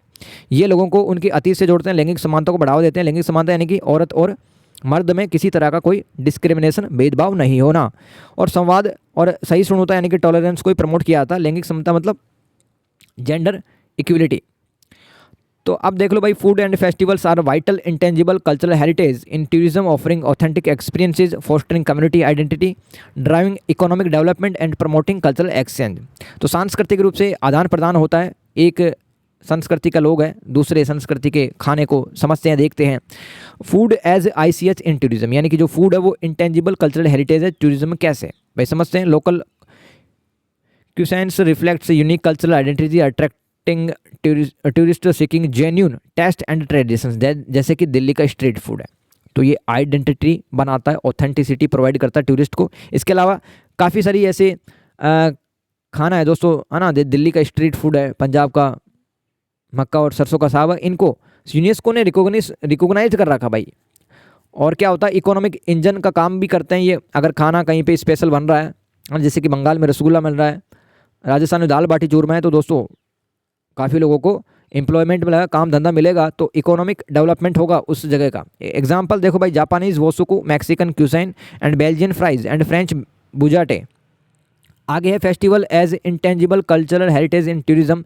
तो दोस्तों जैसे कि बहुत सारे फेस्टिवल हैं, दिवाली, दुर्गा पूजा, फोक फेस्टिवल्स जैसे कि लोक त्यौहार, offers deep dives into community life, rituals, music and performing arts, strengthening social cohesions, मतलब समाज में दोस्तों भाईचारा, प्रेम, ये सब बढ़ता है, इसको सोशल कोहेशन कहते हैं। इसके अलावा festivals attract visitors, boosting local economies, providing employment and curbing rural to urban migration. यानी कि अपना गांव छोड़ के शहर की तरफ माइग्रेट नहीं करते हैं लोग, क्योंकि उनको अपने ही जगह पे काम धंधा मिल जाता है। वाइल फोस्टरिंग कम्युनिटी प्राइड, तो भाई प्राइड भी होता है अगर आपके गांव में कुछ ऐसी जगह है तो। Sustainable development, they connect people to their past, promote gender equality and increase dialogue and tolerance. जो दोस्तों त्यौहार है हमारे, जो फेस्टिवल्स हैं, वो आपको अतीत से जोड़ते हैं। क्वेश्चन नंबर 9 कैसा लग रहा भाई? देखो 1 घंटा हो गया मुझे बोलते बोलते, चीखते चीखते, ठीक है। और मैं तभी कह रहा हूँ इसी वीडियो को देखना आपको 2-3 बार, कहीं जाने की कोई ज़रूरत नहीं है। टाइम ज़रूर लगेगा आपको, इसको उड़ा के देखना वीडियो को 1.5 या 2 की स्पीड में। पहली बार 1 की स्पीड में देखना, फिर तो आप धुआंधार तरीके से इसको देखना है ना, तो और ज़्यादा रट जाएगा। सवाल ऐसे ही आने हैं, छोटी सी तो किताब है आपकी, लेकिन किताब पढ़ोगे तो समझ में नहीं आएगा। क्वेश्चन नंबर 9, ताजमहल में चल रहे पुनः उद्धार और संरक्षण परियोजना का वर्णन करें। दोस्तों ताजमहल को बचाने के लिए, क्योंकि यहाँ पर सफ़ेद संगमरमर का पत्थर लगा हुआ है, पॉल्यूशन के कारण डिग्रेड हो रहा है, तो discuss the revival and preservation project going on at the Taj Mahal. क्या क्या काम चलाए जा रहे हैं सरकार के द्वारा यहाँ पर ताजमहल की खूबसूरती को बचाने के लिए, क्योंकि इसका जो पत्थर पीला पड़ गया, काला पड़ गया, तो कौन देखने आएगा ताजमहल। तो ताजमहल के पुनरुद्धार यानी कि इसका रिवाइवल किया जा रहा है, इसको नए तरीके से सुंदर साफ किया जा रहा है, और संरक्षण में भारत के पुरातत्व संरक्षण और उसके साझेदारों के द्वारा निरंतर प्रयास किए जा रहे हैं। प्रमुख संरक्षण और पुनरुद्धार रणनीतियाँ देखो।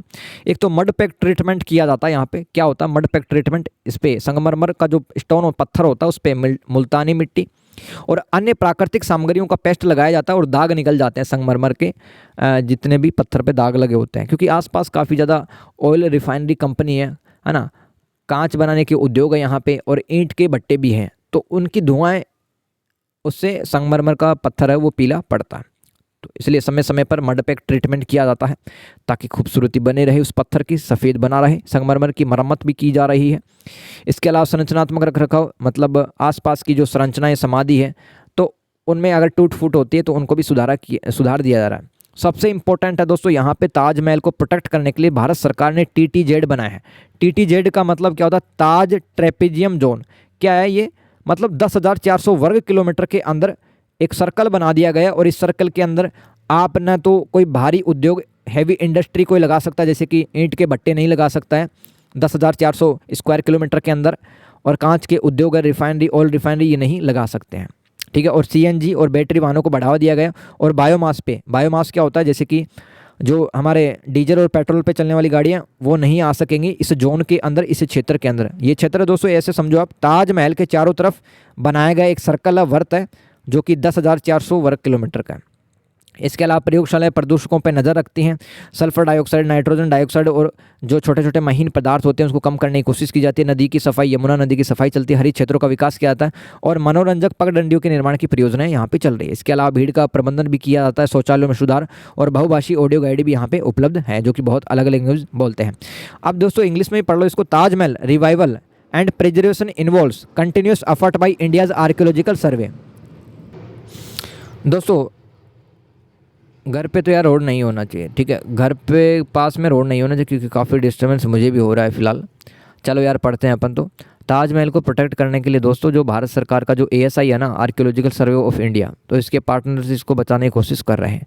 देखो एक तो भीमबेटका को बचाने वाले प्रयास याद रखना, आप एफर्ट्स याद रखना भीमबेटका की पेंटिंग को। एक ताजमहल के बचाने को क्या क्या किया जा रहा है। पहला तो मड पैक ट्रीटमेंट आप लिख देना, applying a paste of fuller's earth soil and other natural ingredients to marble to draw out stains and restore whiteness. मतलब इसकी वाइटनेस को रिस्टोर करने के लिए और स्टेन्स हटाने के लिए कुछ पेस्ट लगाया जाता है जिसके अंदर नेचुरल कलर्स होते हैं। और इसके अलावा मार्बल रिपेयरिंग की काम किया जाता है, स्ट्रक्चरल मेंटेनेंस का काम भी किया जा रहा है। और TTZ याद रखना भाई, 10,400 स्क्वायर किलोमीटर का जोन है जिसमें बायोफ्यूल्स पे चलने वाली गाड़ियां बैन रहेंगी, केवल CNG और इलेक्ट्रिक व्हीकल्स को अलाउ किया जाएगा। और जितने भी पॉल्यूशन फैलाने वाले इंडस्ट्री हैं उनको बैन किया जाएगा इस इलाके के अंदर।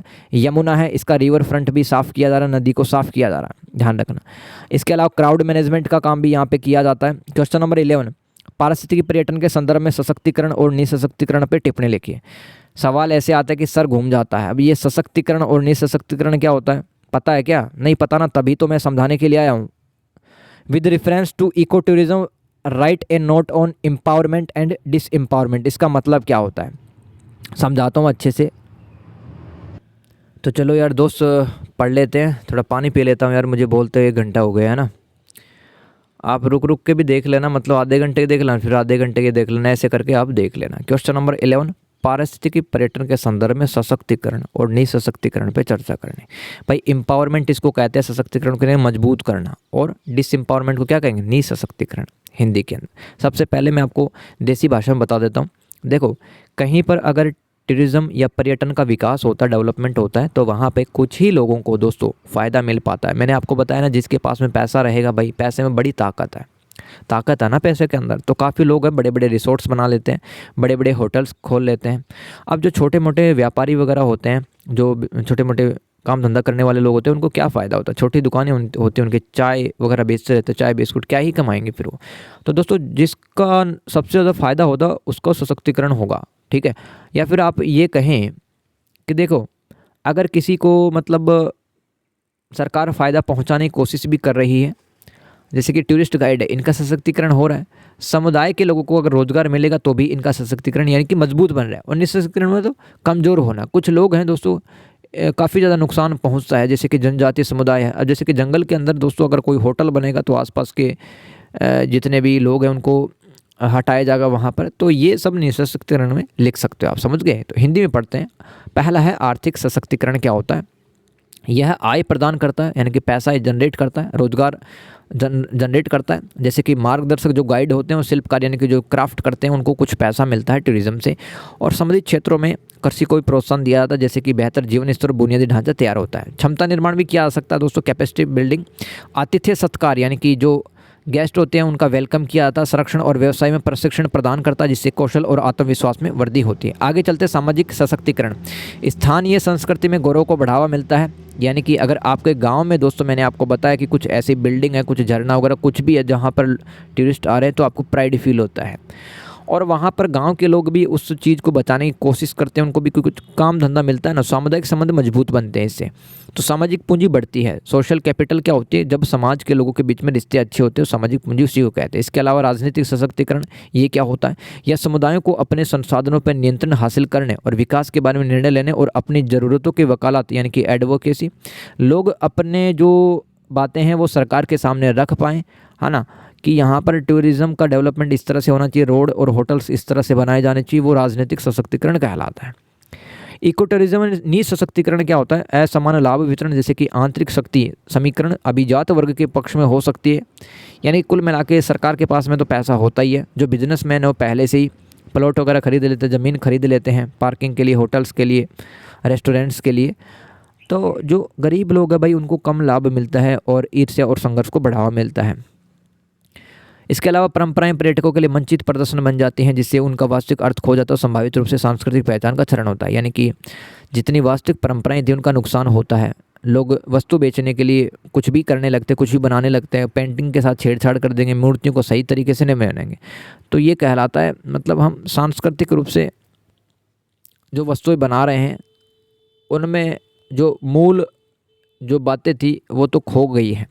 इसका निर्भरता और नियंत्रण का नुकसान समुदाय पर्यटन पे निर्भर हो जाते हैं, जिससे उनकी पारंपरिक आजीविका खेती वगैरह खत्म हो जाती है और वे बाजार में होने वाले बदलावों के प्रति संवेदनशील हो जाते हैं, खासकर जब बाहरी लोग इस उद्योग को नियंत्रित करते हैं। तो दोस्तों क्या होता है कि जैसे कि कहीं पे खेती बाड़ी करके पहले लोग कमाते थे, लेकिन वहाँ पर टूरिज़्म का डेवलपमेंट हो गया, तो अपना खेती का काम धंधा छोड़ करके वो भी लोग हैं वो कोई चाय की दुकान खोल लेगा, कोई टूरिस्ट गाइड का काम करने लग जाएगा, तो वो काफ़ी ज़्यादा सेंसिटिव हो जाते हैं। भाई टूरिज़्म अगर वहाँ पे ख़त्म होगा तो वो लोग क्या करेंगे, क्योंकि उनके पास ना तो अब ज़मीन बची है होटल वगैरह के वहाँ पे, है ना। तो ये दिक्कत हो सकती है, नीच सशक्तिकरण में लिख सकते हो, डिसएम्पावरमेंट है।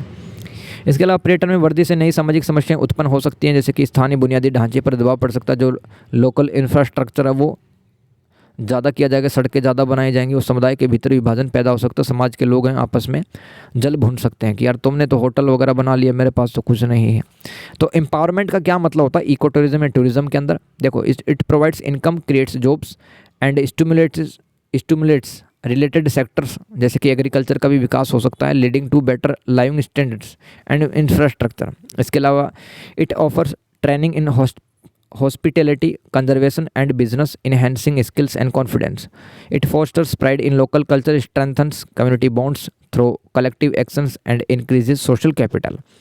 It enables, क्या पढ़ रहे भाई, सवाल क्या था भूल मत जाना। एम्पावरमेंट और डिसएम्पावरमेंट का मतलब समझ रहे अपन टूरिज्म के अंदर, समझ गए? तो it enables communities to gain control over the resources and make decisions about development and advocate for their needs, aligning tourism with local goals. ये पॉलिटिकल एम्पावरमेंट होता है। सोशल एम्पावरमेंट में आप क्या लिखना कि मतलब अगर समाज के लोग हैं टूरिज्म की एक्टिविटी में साथ मिल करके काम करेंगे तो इससे सोशल कैपिटल बढ़ता है, रिलेशंस अच्छे बनते हैं।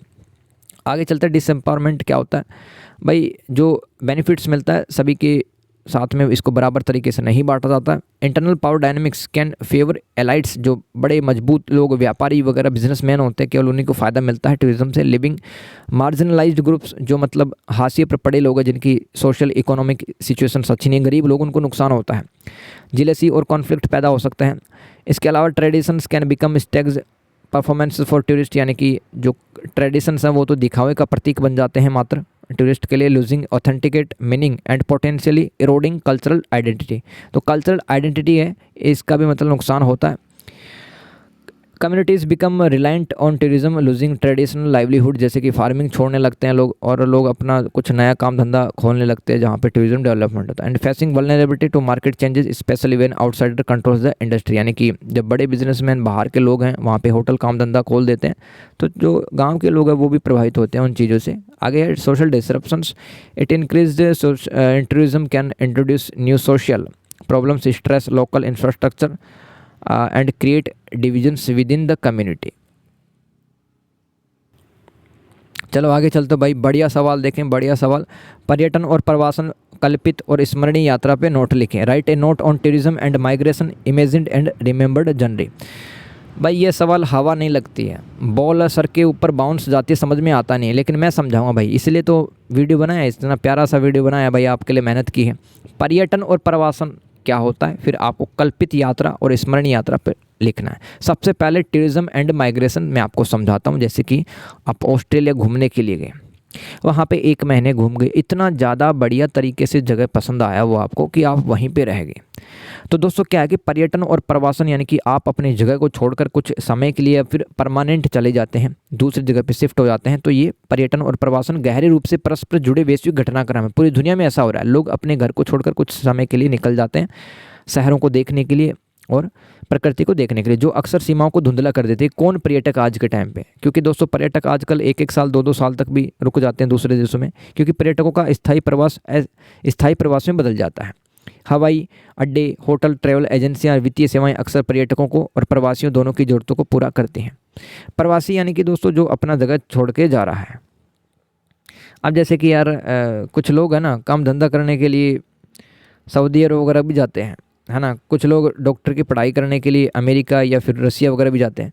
तो प्रवासी हैं वो प्रवासी हैं, लेकिन वो टूरिस्ट की तरह भी तो काम करेंगे वहाँ पर। अगर आप पढ़ाई करने के लिए गए हो अमेरिका, तो वहाँ पे चीज़ों को देखोगे भी तो सही। तो आपकी ज़रूरत तो पूरी करने के लिए दोस्तों सरकारें, हवाई अड्डे, होटल, ट्रैवल एजेंसियाँ ये सब मिलकर के काम करती हैं। पर्यटक विकास प्रवासन को बढ़ावा दे सकता है। अगर कहीं पर टूरिज़्म का डेवलपमेंट होता है तो उससे माइग्रेशन बढ़ सकता है, क्योंकि गंतव्य को आतिथ्य क्षेत्र और में अधिक श्रमिकों की आवश्यकता होती है, जिससे श्रम विभाग प्रवासन होता है। देखो मैं आपको क्या बता रहा हूँ यहाँ पे, जैसे किसी जगह पे पर्यटन का विकास हो रहा है, होटल बन रहे हैं वहाँ पे, और जैसे कि कोई वहाँ पे चला जाता है पढ़ने के लिए, तो दोस्तों उस जगह पे घूमेगा भी तो सही वो। यही आपको बार बार बोल रहा हूँ मैं। और वहाँ पे कुछ लोग हैं दूसरे देशों से आकर के मजदूरी वगैरह भी करेंगे, तो पर्यटन विकास प्रवासन को बढ़ावा दे सकता है। कहीं पे पर्यटन का विकास हो रहा है तो दोस्तों वहाँ पर लोग कमाने के लिए जाते हैं, काम करने के लिए जाएंगे वहाँ पे। जैसे कि जयपुर के अंदर काफ़ी टूरिस्ट आते हैं, काफ़ी काम भी यहाँ पे चलता रहता है। तो बिहार, यूपी के काफ़ी लोग हैं यहाँ पर आ जाते हैं, अपना मजदूरी भी कर लेते हैं और घूम भी लेते हैं। इस तरह से आप लिख देना। स्थापित प्रवासी समुदाय ऐसे नेटवर्क बनाते हैं जो उनके गृह देशों से पर्यटन को सुगम बनाते हैं और जिससे निवेश और सांस्कृतिक आदान प्रदान होता है। पर्यटन में कल्पित यात्रा का मतलब क्या होता है दोस्तों, मैं आपको बता देता हूँ। कल्पित यात्रा की कल्पना करना, इमेजिनेशन में खोना। तो सबसे पहले तो आप सुनते हैं कि अंडमान निकोबार आना बहुत बढ़िया है, आप कल्पना में खो जाते हैं। वहाँ पे मेरे को बढ़िया बढ़िया समुद्र, साफ समुद्र देखने को मिलेगा, बीचेज़ हैं, रिसोर्ट्स हैं, होटल्स हैं, है ना। बढ़िया तरीके से मैं रहूँगी या रहूँगा। सोचते हैं, आप यादों में खो जाते हैं। या फिर आप किसी इलाके में घूम के आ गए, जैसे कि दोस्तों आप उज्जैन चले गए, एमपी के अंदर उज्जैन चले गए, घूम के आ गए। फिर घर पे आप आकर के जो याद करते हैं कि कितना बढ़िया था उज्जैन, वो कल्पित यात्रा होगी, वो भी कल्पित यात्रा होगी। और किसी जगह पे एक्चुअल जाने से पहले आप गए नहीं हैं उस जगह पे, फिर भी उसके बारे में सोच रहे हैं पहले से कि मैं उस जगह पे जाऊँगी तो ऐसे एंजॉय करूँगी, है ना, ऐसे होटल्स में रुकूँगी, मैं ऐसे खाना खाऊँगी। तो ये भी कल्पित यात्रा होती है, समझ गए। तो इमेजिन्ड जर्नी या कल्पित यात्रा का मतलब क्या होता है कि उस सशक्त मानसिक अवधारणा से जो सांस्कृतिक प्रथाओं, मीडिया और व्यक्तिगत सपनों से प्रभावित होती है और यात्रा से पहले, यात्रा के दौरान और यात्रा के बाद स्थानों के प्रति इच्छाओं को आकार देती है। यात्रा से पहले यात्री मानसिक छवि यानी कि अपने दिमाग के अंदर कुछ इमेज बनाते हैं। ट्रैवल करने, जर्नी करने से पहले जो अक्सर सोशल मीडिया में आप देखते रहते कि ये कोयम्बटूर ऐसा है, दिल्ली ऐसा है, पंजाब ऐसा है। और आजकल दोस्तों वर्चुअल रियलिटी के माध्यम से भी मतलब कुछ सीन दिखाए जाते हैं, जैसे कि आंखों पे नहीं पहनते वो VR डिवाइसेस, काफ़ी महंगी होती हैं यार वो, तो है ना।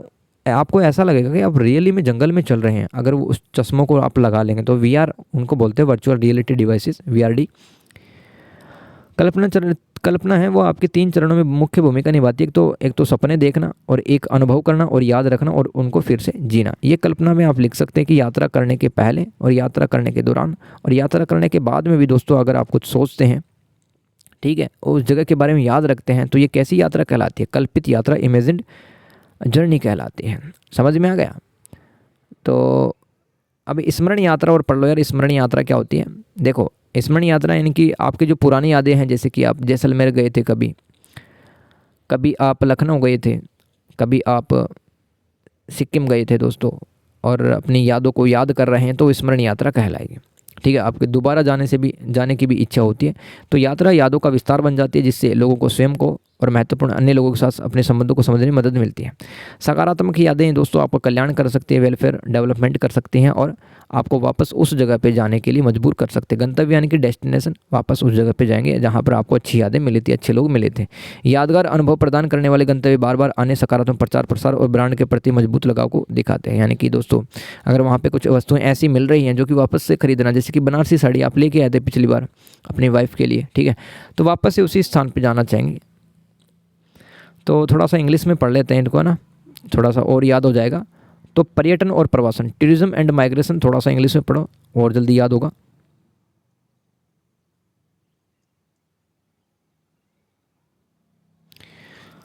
यहाँ पे शायद लिखा नहीं है मैंने इंग्लिश के अंदर, कोई बात नहीं, आप समझ तो गए हो ना।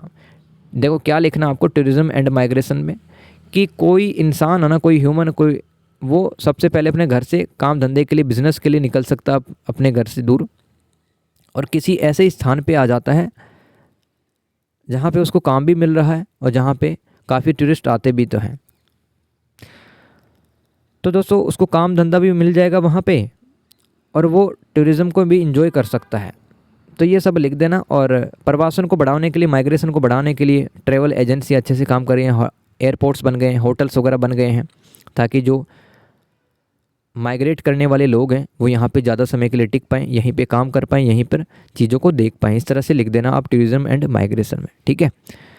और देखो मैंने ये जो लिखा है ना भैया अभी, कल्पित यात्रा, इसको तो इंग्लिश में लिखा है मैंने। An imagine journey in tourism refers to the powerful mental concept of travel driven by cultural narratives, media and personal dreams, shaping desires for places before, during and after trip. Imagination plays a role in all three phases, जैसे कि एंटिसिपेशंस, इसमें dreaming शामिल होता है, experiencing शामिल होता है और रिमेम्बरिंग एंड रिलीविंग शामिल होता है इमेजिन्ड जर्नी के अंदर। देखो टूरिस्ट इमेजिनरी क्या होती है कि shared cultural ideas, stereotypes and fantasies about other places and peoples that influences why people choose to travel and what they expect to find. तो आपने सोशल मीडिया, इंस्टाग्राम पे, फेसबुक पे देखा कि जयपुर ऐसा दिखता है, बाड़मेर, जैसलमेर ऐसे दिखते हैं, तो आप जाने की इच्छा हो आपकी होगी। Before a trip traveller build mental images often fueled by social media, films and school, creating a strong desire to experience a place. इसके अलावा आजकल वी आर डिवाइस जो होती है, वर्चुअल रियलिटी, जिसमें आपको किसी स्थान के बारे में, प्लेस के बारे में, रियलिटी में तो नहीं लेकिन वर्चुअली दिखाया जाता है, मतलब कुछ ऐसे चश्मे वगैरह आते हैं। अब दोस्तों ये रिमेंबर्ड जर्नी भी पढ़ लो, फिर अपन छोटे छोटे सवालों पे आएंगे। A remembered journey in tourism refers to the lasting impact and vivid recollection of past travels often driven by nostalgia, personal identity और a desire to revisit significant place. तो रिमेंबर्ड जर्नी में आपको क्या लिखना है कि ऐसे जगह, ऐसे प्लेसेस जहाँ पे आप पहले कभी गए थे, उसको याद करके रोमांचित हो उठते हैं आप, है ना, अच्छा लगता है आपको और वापस से उसी जगह पे जाने का मन आपका करता है।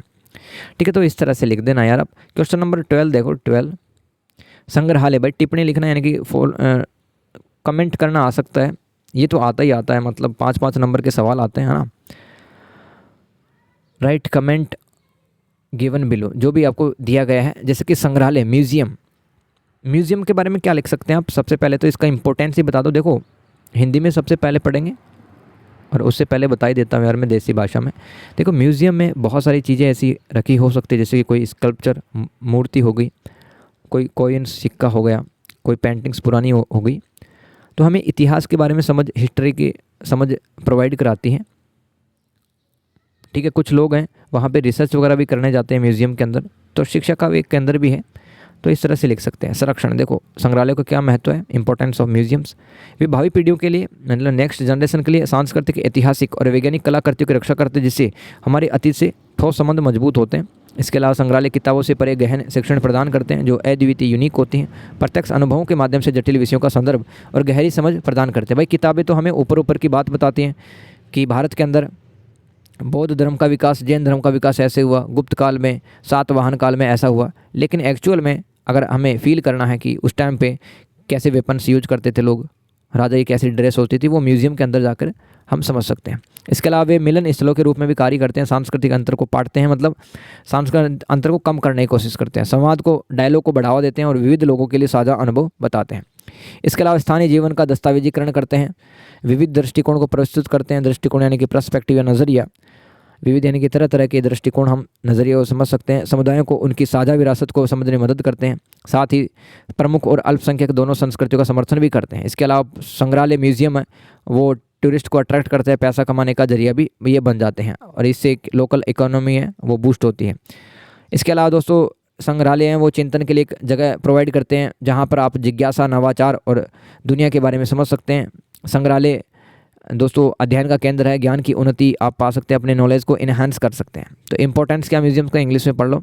दे safeguard cultural, historical and scientific artifacts for future generations, ensuring tangible links to our past. देखो म्यूजियम के अंदर कौन सी चीज़ें रखी होती है, मूर्त चीज़ें रखी होती है, टेंजिबल हेरिटेज रखा होता है, जैसे कि मूर्ति हो गई, तस्वीर हो गई, वेपन्स हो गए ये सब। Museums offer immersive learning beyond book, providing context and deeper understanding of complex subjects through unique and first hand experience. तो किताबों के अंदर तो सतही लेवल का पढ़ते हैं आप, ऊपर ऊपर का, लेकिन डेप्थ में समझना तो म्यूजियम काम के हैं।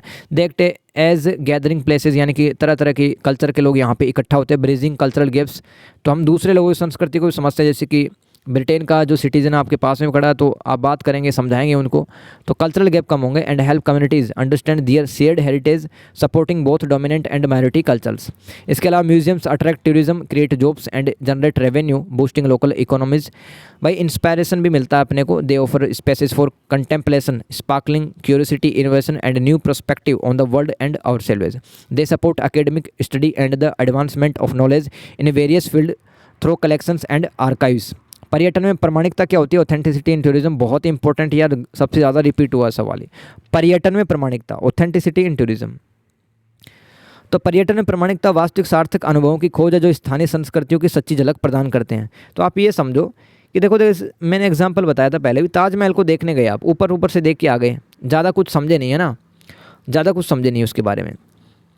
लेकिन अगर आप किसी गांव के अंदर जाकर, जैसे उत्तराखंड हिमाचल प्रदेश के गांव हैं, वहां जाकर उनके साथ 10-15 दिन बिताओ, उनके त्यौहार मेले उत्सव शादियाँ वगैरह देखो, तो आपको रियलिटी में समझ में आएगा। तो आपको जो डीपर अंडरस्टैंडिंग है वो कैसे मिलती है? प्रामाणिकता से मिलती है। पर्यटन में सच्चे अनुभव मिलते हैं, रियल एक्सपीरियंस आप मिलते हैं। तो आधुनिक यात्री व्यक्तिगत विकास, गहरी समझ और दिनचर्या से मुक्ति पाने के लिए, यानी कि डेली लाइफ जो जी रहा है उसको छोड़ करके वो प्रामाणिक अनुभवों की तलाश करने के लिए घरों से निकल जाते हैं और यात्रा को वास्तविकता की खोज के रूप में देखते हैं कि यार कि मुझे सच जानना है। पर्यटन स्थल अक्सर अपनी संस्कृति के सुनियोजित संस्करण प्रस्तुत करते हैं, यानी कि अगर कोई टूरिस्ट प्लेस बना हुआ है तो दोस्तों वहाँ पे दुकानें होंगी, वहाँ पर होटल्स होंगे, तो दोस्तों टूरिस्ट को एक्चुअली मज़ा थोड़ी आएगा वहाँ पे। जो सच्चा टूरिस्ट होता है, जो सीरियस टूरिस्ट होता है, वो तो चीज़ें देखने हैं भाई, कल्चर को समझने के लिए आया है। तो जो पर्यटन स्थल है वो संस्कृति के सुनियोजित संस्करण प्रस्तुत करते हैं, जिससे प्रामाणिक प्रतीत होने वाले अनुभव बनते हैं, लेकिन दोस्तों वो वास्तविक नहीं होते, है ना, वास्तविक नहीं होते हैं। तो प्रामाणिकता का मतलब क्या? सच्चे मायने में सच्चे अनुभव प्राप्त करना, किसी जगह पे जाके 10-15 दिन रुकना, त्यौहार उत्सव मेले ये सब देखना। इससे क्या होता है? आप गहन और संवेदी भावनात्मक संबंध और आत्म खोज की भावना पर केंद्रित होता है, जो कि अवलोकन करने से बिना। अवलोकन करना यानी कि ऑब्जर्व करना, जैसे कि ताजमहल को ऊपर ऊपर से देख के आ गए, क्या जाना मुगलों के बारे में? नहीं जाना ना। तो इसके अलावा जो प्रामाणिकता होती है इसमें स्थानीय समुदाय के साथ वास्तविक जुड़ाव शामिल होता है, विरासत का सम्मान करना और स्थान की भावना को महसूस करना, ये सब शामिल होता है। इंग्लिश में पढ़ लो। Authenticity in tourism is the quest for genuine meaningful experiences that offer a true insight into local culture. Modern travels seek authentic experiences for personal growth, deeper understanding and a break for routine, seeing travel as a quest for the real. तो real experience करने के लिए यहाँ पे कोई भी जो traveller है या फिर टूरिस्ट वो आता है। Destinations often present curated versions of their culture, creating authentic seeming experience, blurring lines between real and performed. तो दोस्तों ये जो टूरिस्ट प्लेसेस पे हम जाते हैं, यहाँ पे पहले से ही सब कुछ डिसाइड होता है ना, कितने की टिकट होगी, कैसे आप देखेंगे, है ना, मतलब बिगड़ जाता है ना, मज़ा नहीं आता टूरिज़्म का। इसलिए ऑथेंटिसिटी होनी ज़रूरी है। It focuses on deep sensory emotional connections, जैसे कि सेंसरी इमोशन क्या होते हैं? सेंसरी, जैसे कि किसी गांव में जा कर के, उत्तराखंड के गांव में गए, वहाँ पर लोकल डिशेज़ का, यानी कि वहाँ के आसपास का खाना एंजॉय कर रहे हैं आप, ठीक है, वही तो ऑथेंटिसिटी है। तभी तो आप बता पाएंगे कि यार वास्तव में खाना बहुत लजीज और स्वादिष्ट बनाते हैं उत्तराखंड वाले, और भाई बनाते हैं। मुझे एक बार जाने का मौका मिला था 2018 में, मैं वापस से जाऊँगा उत्तराखंड, है ना। चलो भाई, अगर कोई है उत्तराखंड से तो ज़रूर से कमेंट करना। Involves genuine engagement with local communities, respecting heritage and allowing for a sense of place to be felt. Example देख लो इसके, किसके? ऑथेंटिसिटी के। होम स्टे करना, स्थानीय बाज़ारों में जा कर के खाना वगैरह खाना। इसके अलावा कारीगर जो होते हैं, जो हाथों से चीज़ें बनाते हैं, जैसे कोई दरी चटाई बना रहा है, उनके पास बैठ करके चीज़ें सीखना। सांस्कृतिक अनुभव प्राप्त करना। एग्जाम्पल देख लो, home stay, local market, craft workshop और कल्चरल इमर्शंस। तो जैसे कि स्थानीय त्योहारों, दैनिक दिनचर्या भाग लेना, पार्टिसिपेटिंग इन लोकल फेस्टिवल्स और डेली रूटीन्स, ये लिख देना। क्वेश्चन नंबर 13वें में, मतलब 13 सवाल है टोटल, है ना। देखो यहाँ पे जो मैं आपको बता रहा हूँ ना, ये 12 है ना, इसको 13 लिख लेना भाई, 13 है, क्योंकि 12वां सवाल तो ये था, 12th क्वेश्चन तो ये था ना। तो टोटल 13 सवाल हो जाएंगे। आपको कुछ भी देखने की, पढ़ने की जरूरत नहीं है, बस इसी वीडियो को बार बार देखते रहना। संस्कृति संक्रमण। एक्युलटरेशन क्या होता है टूरिज्म के अंदर, संस्कृति संक्रमण। देखो मैं आपको बता देता हूँ, जैसे कि ब्रिटेन का जो आदमी है यहाँ पे आया और आपको राजस्थानी आती है या उत्तराखंडी भाषा आप बोलते हैं, ठीक है, कुमाऊनी गढ़वाली भाषा आप बोलते हैं, तो उसका कल्चर भी आप सीखेंगे और वो आपका सीखेगा, तो दो संस्कृतियों का मिलन हो रहा, संक्रमण हो रहा है। समझ में आ रहा? तो आप उनके रीति रिवाजों, भाषा मान्यता को सीखेंगे और वो आपकी भाषा मान्यता और रीति रिवाजों को सीखेगा। तो ये संस्कृति संक्रमण कहलाता है। सीधे कि ये दो या दो से ज़्यादा जो कल्चरल कांटेक्ट में आते हैं, इंटरेक्ट करते हैं एक दूसरे से, तो जो कल्चर बनता है उसको संस्कृति संक्रमण कहते हैं। इस तरह से लिख देना आप। तो एक संस्कृति दूसरी संस्कृति में कुछ ना कुछ उधार लेती है, हालांकि ये दो तरफा आदान प्रदान हो सकता है। इस तरह से लिख देना आप। इसके परिणाम स्वरूप क्या होता है दोस्तों, नए संकर सांस्कृतिक रूप सामने आते हैं। जैसे कि कुछ कुछ भाषा अंग्रेजी बोलने लगे आप, तो आपकी मूल भाषा खो गई ना भाई। मैंने आपको बताया राजस्थान के अंदर जो पुष्कर मेला लगता है, वहाँ पे जो महिलाएं हैं पहली क्लास भी पास नहीं है, लेकिन फ्रेंच, स्पेनिश, आयरिश, इंग्लिश सब कुछ आता है भाई उनको। तो अपने जो कल्चर है उनको भूलने लगते हैं लोग, संस्कृति संक्रमण के कारण, एक्युलटरेशन के कारण। तो या दो से अधिक संस्कृतियों मिलने से क्या होता है, संस्कृति संक्रमण होता है। इन एंथ्रोपोलॉजी, मानव विज्ञान के अंदर बात करें तो acculturation is a process of cultural and psychological change that occurs when two और more distinct cultures come into continuous direct contact, leading to the adoption or rejections of traits like customs, language or beliefs, often with one culture borrowing from another, though it can be a two-way exchange resulting in a new hybrid culture forms or varied outcomes like integrations or marginalizations as people navigate new cultural environments। तो नया type का culture बन जाता है फिर, और आप अपने पुराने संस्कृति यानी कि जिस तरह से पहले खाना खाते थे, कपड़े पहनते थे, बात करते थे, वही तरीके आपके बदल जाते हैं भाई। अब वेस्टर्न टाइप की अब शादियाँ हो रही है भारत में। जो ट्रेडिशनल शादियाँ होती थी ना, उसको तो लोग गए हैं भूल, ठीक है, और बॉलीवुड स्टाइल की शादी आप करने लगे हैं। तो ये क्या है भाई, वेस्टर्न कल्चर को अपना रहे हैं ना, तो ये क्या है, संस्कृति संक्रमण है, एक्युलटरेशन। अब याद रह जाएगा आपको। चलो आगे चलते हैं। सांस्कृतिक भाव किसे कहते हैं, कितने सवाल हैं इसके बाद में एक और, वैकल्पिक पर्यटन और छवि निर्माण। भाई लास्ट सवाल है ना। चलो भाई बहुत बढ़िया। कौन कौन है लास्ट तक देखता रहा भाई, ज़रूर से कमेंट करना आप।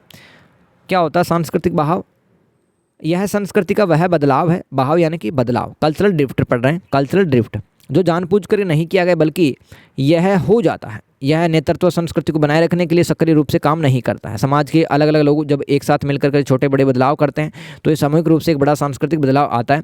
यह प्रगति के बाद पुरानी कम प्रभावी आदतों की धीरे धीरे खिसकना भी हो सकता है, जिससे नवाचार घटता है। समाज में वैश्वीकरण के कारण कुछ संस्कृतियों का मानकीकरण होना और स्थानीय परंपराओं का कमजोर पड़ना भी एक सांस्कृतिक बहाव है। तो दोस्तों दोनों सेम से हैं। संस्कृति संक्रमण में भी दो या दो से अधिक संस्कृतियाँ मिल रही थी, और दोस्तों कल सांस्कृतिक बहाव में भी क्या होगा, दो से अधिक कल्चर आपस में मिलेंगे और एक व्यक्ति अपने कल्चर को जाएगा भूल या फिर कुछ मूल्य हटा देगा अपने कल्चर से। ये सांस्कृतिक बहाव कहलाता है। लेकिन अंतर इतना सा है कि देखो संस्कृति संक्रमण में ये पॉइंट भी लिख देना आप कि दो या दो अधिक संस्कृतियों के मिलने से, दो या दो से अधिक कल्चर के मिलने से एक नया संस्कृति बनता है, एक नया कल्चर बनता है। लेकिन यहाँ पे नया कल्चर नहीं बनता, सांस्कृतिक बहाव में नया कल्चर नहीं बनता है, जबकि उसी कल्चर में कुछ मूल्य और ऐड हो जाते हैं। ठीक है, ये आप थोड़ा सा देख लेना। कल्चर बहाव, कल्चर ड्रिफ्ट, या सेम सेम लिखना है तो लिख देना, कोई दिक्कत नहीं। कल्चरल बहाव में भी ये लिख लेना, सांस्कृतिक बहाव में, और संस्कृति संक्रमण में भी एक जैसा लिख लेना। जब दो या दो से अधिक संस्कृतियाँ मिलती हैं, नई संस्कृतियों का निर्माण होता है, एक व्यक्ति अपनी पुरानी संस्कृति को भूलने लगता है। वैश्वीकरण यानी कि ग्लोबलाइजेशन के कारण क्या हो रहा है कि आजकल एक देश के टूरिस्ट काफ़ी ज़्यादा दूसरे देशों में जा रहे हैं। तो दोस्तों दूसरे देश के जो लोग हैं वो भी उनकी जैसे भाषाएं बोल रहे हैं, कपड़े पहन रहे हैं, उनके जैसे दिखने की कोशिश कर रहे हैं। तो ये क्या है, अपनी संस्कृति भूल करके जब दूसरे संस्कृति हम बहने लगते हैं तो इसको सांस्कृतिक भाव या कल्चरल ड्रिफ्ट कहते हैं। आगे, this is a cultural drift that isn't intentional but rather happens when leadership doesn't actively work to maintain the culture. मैंने आपको बताया राजस्थान के अंदर पुष्कर में जो वुमेन्स हैं दोस्तों, जानबूझकर तो उन्होंने अपना जो कल्चर डिग्रेड नहीं किया है। अब वो सीख गई हैं, लैंग्वेज सीख गई हैं यार, न फ्रेंच लैंग्वेज इंस्टीट्यूट में गई हैं लेकिन सीख गई हैं अलग अलग भाषाएं। तो इस तरह से लिख देना यार, है ना। काफ़ी देर हो गई बोलते बोलते, एक लिमिट होती है यार, 5-7 और मिनट पढ़ाने की थोड़ी कैपेबिलिटी हो रहा है। वैकल्पिक पर्यटन क्या होता है, अल्टरनेटिव टूरिज्म लिख दोगे ना भाई, कल्चरल ड्रिफ्ट। देखो अल्टरनेटिव टूरिज़्म क्या होता है, इसमें आप स्थानीय लोगों पर ध्यान केंद्रित करते हैं। एक तो होता है कि आप शौक मौज के लिए चले गए, जैसे कि पहाड़ देखने के लिए, और जैसे कि बाइक उठा के स्कूटी उठा के आप कहीं चले गई, वो तो नॉर्मल पर्यटन है। लेकिन अल्टरनेटिव टूरिज़्म क्या हो जाएगा, जब आप कहीं पे जाते हैं तो आसपास के लोगों से बातचीत करते हैं, उनका कल्चर समझते हैं, कम्युनिटी के साथ बात करते हैं। इसके अलावा वहाँ पर इन्वायरमेंट उसको प्रोटेक्ट करने की आप बात करते हैं, वहाँ पे इकोनॉमी को समझते हैं आप, है ना, और आप सार्थक अनुभव लेके आते हैं, एक्सपीरियंस लेके आते हैं। वैकल्पिक पर्यटन में ये लिखना होता है आपको, ठीक है। इसके टाइप देख लो, वन्य जीवों को देखना, जंगली जानवर वाइल्ड लाइफ को देखना, प्रकृति की सैर करना। इसके अलावा एडवेंचर टूरिज़्म भी होता है, जिसमें लंबी पैदल यात्रा, पर्वतारोहण, राफ्टिंग, गोताखोरी शामिल होती है। तो ये सब वैकल्पिक पर्यटन के टाइप अल्टरनेटिव टूरिज़्म। तो इसमें आप आसपास के लोगों का ध्यान भी रखते हैं, प्रकृति का आप ख्याल भी रखते हैं, ठीक है। आगे चलते हैं, तो इंग्लिश में पढ़ लो भाई। अल्टरनेटिव टूरिज्म क्या था, it focuses on local peoples, sustainability लिख देना, aims to minimize environmental impact and support local economies and meaningful experience gain करते हैं। टाइप्स ऑफ अल्टरनेटिव टूरिज्म में आप इको टूरिज्म लिख देना, क्योंकि इको टूरिज्म इन्वायरमेंट का भी ख्याल रखते हैं, और आसपास के लोगों का भी ध्यान रखते हैं। आगे चलते हैं, छवि और छवि निर्माण, इमेज एंड इमेज फॉर्मेशन क्या होता है पर्यटन के अंदर।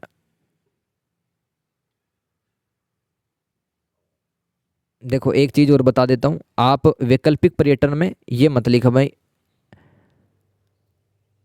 एडवेंचर टूरिज्म भी याद रखना आप, कि ऐसी गतिविधियाँ भी आप करते हैं जहाँ पर आप मेहनत का काम करते हैं, कौशल स्किल्स की आवश्यकता होती है। ऐसे टूरिज्म भी वैकल्पिक पर्यटन के प्रकार होते हैं, ध्यान देना भाई, है ना।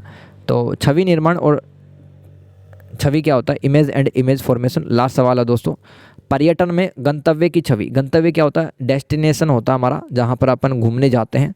छवि यानी कि इमेज, पर्यटकों के मन में किसी स्थान के बारे में बनी मानसिक छवि की विश्वास और धारणाएं होती हैं, जो समाचार पत्रों से या अपने दोस्तों से हम प्राप्त करते हैं, या कोई भी एडवर्टाइजमेंट हो गए कि जयपुर आ जाओ, जैसलमेर आ जाओ, है ना, हरिद्वार आ जाओ, ऋषिकेश आ जाओ, मसूरी आ जाओ। तो ये जब फोटो देखते हैं अपन किसी स्थान का, या किसी स्थान के बारे में जानने की कोशिश करते हैं, ठीक है, वो क्या कहलाता है, छवि कहलाता है। तो छवि निर्माण क्या है फिर, छवि निर्माण एक गतिशील प्रक्रिया जिसमें विभिन्न सूचना स्रोत व्यक्तिगत अनुभवों के साथ मिलकर इस छवि का निर्माण, सुदृढ़ीकरण या परिवर्तन किया जाता है, जो गंतव्य के चुनाव, संतुष्टि और भविष्य के व्यवहार को महत्वपूर्ण रूप से प्रभावित करता है। इसलिए रणनीतिक छवि प्रबंधन गंतव्यों के लिए अधिक महत्वपूर्ण है। अब इमेज फॉर्मेशन क्या हो जाएगा, जैसे कि दोस्तों आप ऋषिकेश चले गए, उत्तराखंड के अंदर है, तो आपने ऋषिकेश के बारे में सुना था कि यहाँ पर रिवर राफ्टिंग होती है, यानी कि नदी की तेज लहरों के ऊपर लोग नाव चलाते हैं। तो ये तो होगी छवि। आप घर में बैठे हुए, ध्यान देना, दिल्ली में बैठ करके आप ऋषिकेश के सपने देख रहे हैं, ये होगी छवि। और छवि निर्माण क्या हो जाएगा, जब एक्चुअली में आप ऋषिकेश जाएंगे, आप वहाँ पे राफ्टिंग करेंगे, आसपास के लोगों से मिलेंगे, बातचीत करेंगे, एक्सपीरियंस जो लेके आएंगे, वो छवि निर्माण होगा। इस तरह से लिख देना। तो इन tourism A destination image is mental picture, beliefs and perceptions tourist hold about a place formed from both non commercial, जिसमें आपका न्यूज़पेपर हो जाएगा, फ्रेंड्स हो जाएगा, और कमर्शियल सोर्स भी हो सकते हैं, जैसे कि एड से, ब्राउज़र से, जो आपको देखने के लिए, समझने के लिए मिलता है। यानी कि कोई भी सोच हो सकती है, फ़ोटो देख ली आपने, विचारधारा देख ली, क्लाइमेट अच्छा है, सेफ़ रहूँगी मैं, कोई दिक्कत नहीं है, तो वो इमेज होती है। लेकिन इमेज फॉर्मेशन क्या हो जाएगा, जिस जगह पे चले गए आप, जो एक्सपीरियंस आपने फील कर लिया, वो हो जाएगी इमेज फॉर्मेशन, ठीक है। तो image formation is the dynamic process where these various information sources alongside personal experience build, reinforce or alter this image, significantly influencing destination choice, satisfaction and future behaviors, making strategic image management और crucial for destination। ठीक है भाई, 1.5 घंटा हो गया अपने को, उससे ज़्यादा ही होगा। तो थैंक यू सो मच, इतना आपने सपोर्ट किया, है ना। आगे भी मुझे सपोर्ट करते रहना, क्योंकि आप सपोर्ट नहीं करोगे तो कैसे काम चलेगा यार। और दोस्तों बहुत मेहनत लगी इसको बनाने में, आपको डिलीवर करने में। आपको हिंदी मीडियम में मिल रहा था सब कुछ, लेकिन मैंने इंग्लिश मीडियम में भी आपको इनपुट प्रोवाइड किए हैं, थैंक्स टू इग्नू। सब्जेक्ट इतना बढ़िया बनाया है, थोड़ा बहुत रिसर्च किया मैंने। तो भरोसा रखना भाई इस वीडियो पे, वन शॉट वीडियो होगा, आपको कहीं भी जाने की जरूरत नहीं है, ना किताब पढ़ने की जरूरत है। बेस्ट विशेष मेरी तरफ से, अच्छा करके आएंगे आप। और टेलीग्राम ग्रुप ज्वाइन जरूर कर लेना आप, ओबिट स्टडी के नाम से। पेपर खत्म होने के बाद में वहाँ पर पेपर भेज देना एडमिन को, एडमिन मैं ही हूँ उस ग्रुप का, ठीक है। तो अपना ख्याल रखिए, खुश रहिए, टेक केयर, बाय बाय। और इसी वीडियो को बार बार देखते रहें, जितनी बार देखोगे उतना ही ज़्यादा परफॉर्मेंस आपका बढ़िया होगा पेपर के अंदर, ठीक है। तो ग्रुप जरूर ज्वाइन कर लेना ऑर्बिट स्टडी नाम से। Thank you so much, take care, good bye.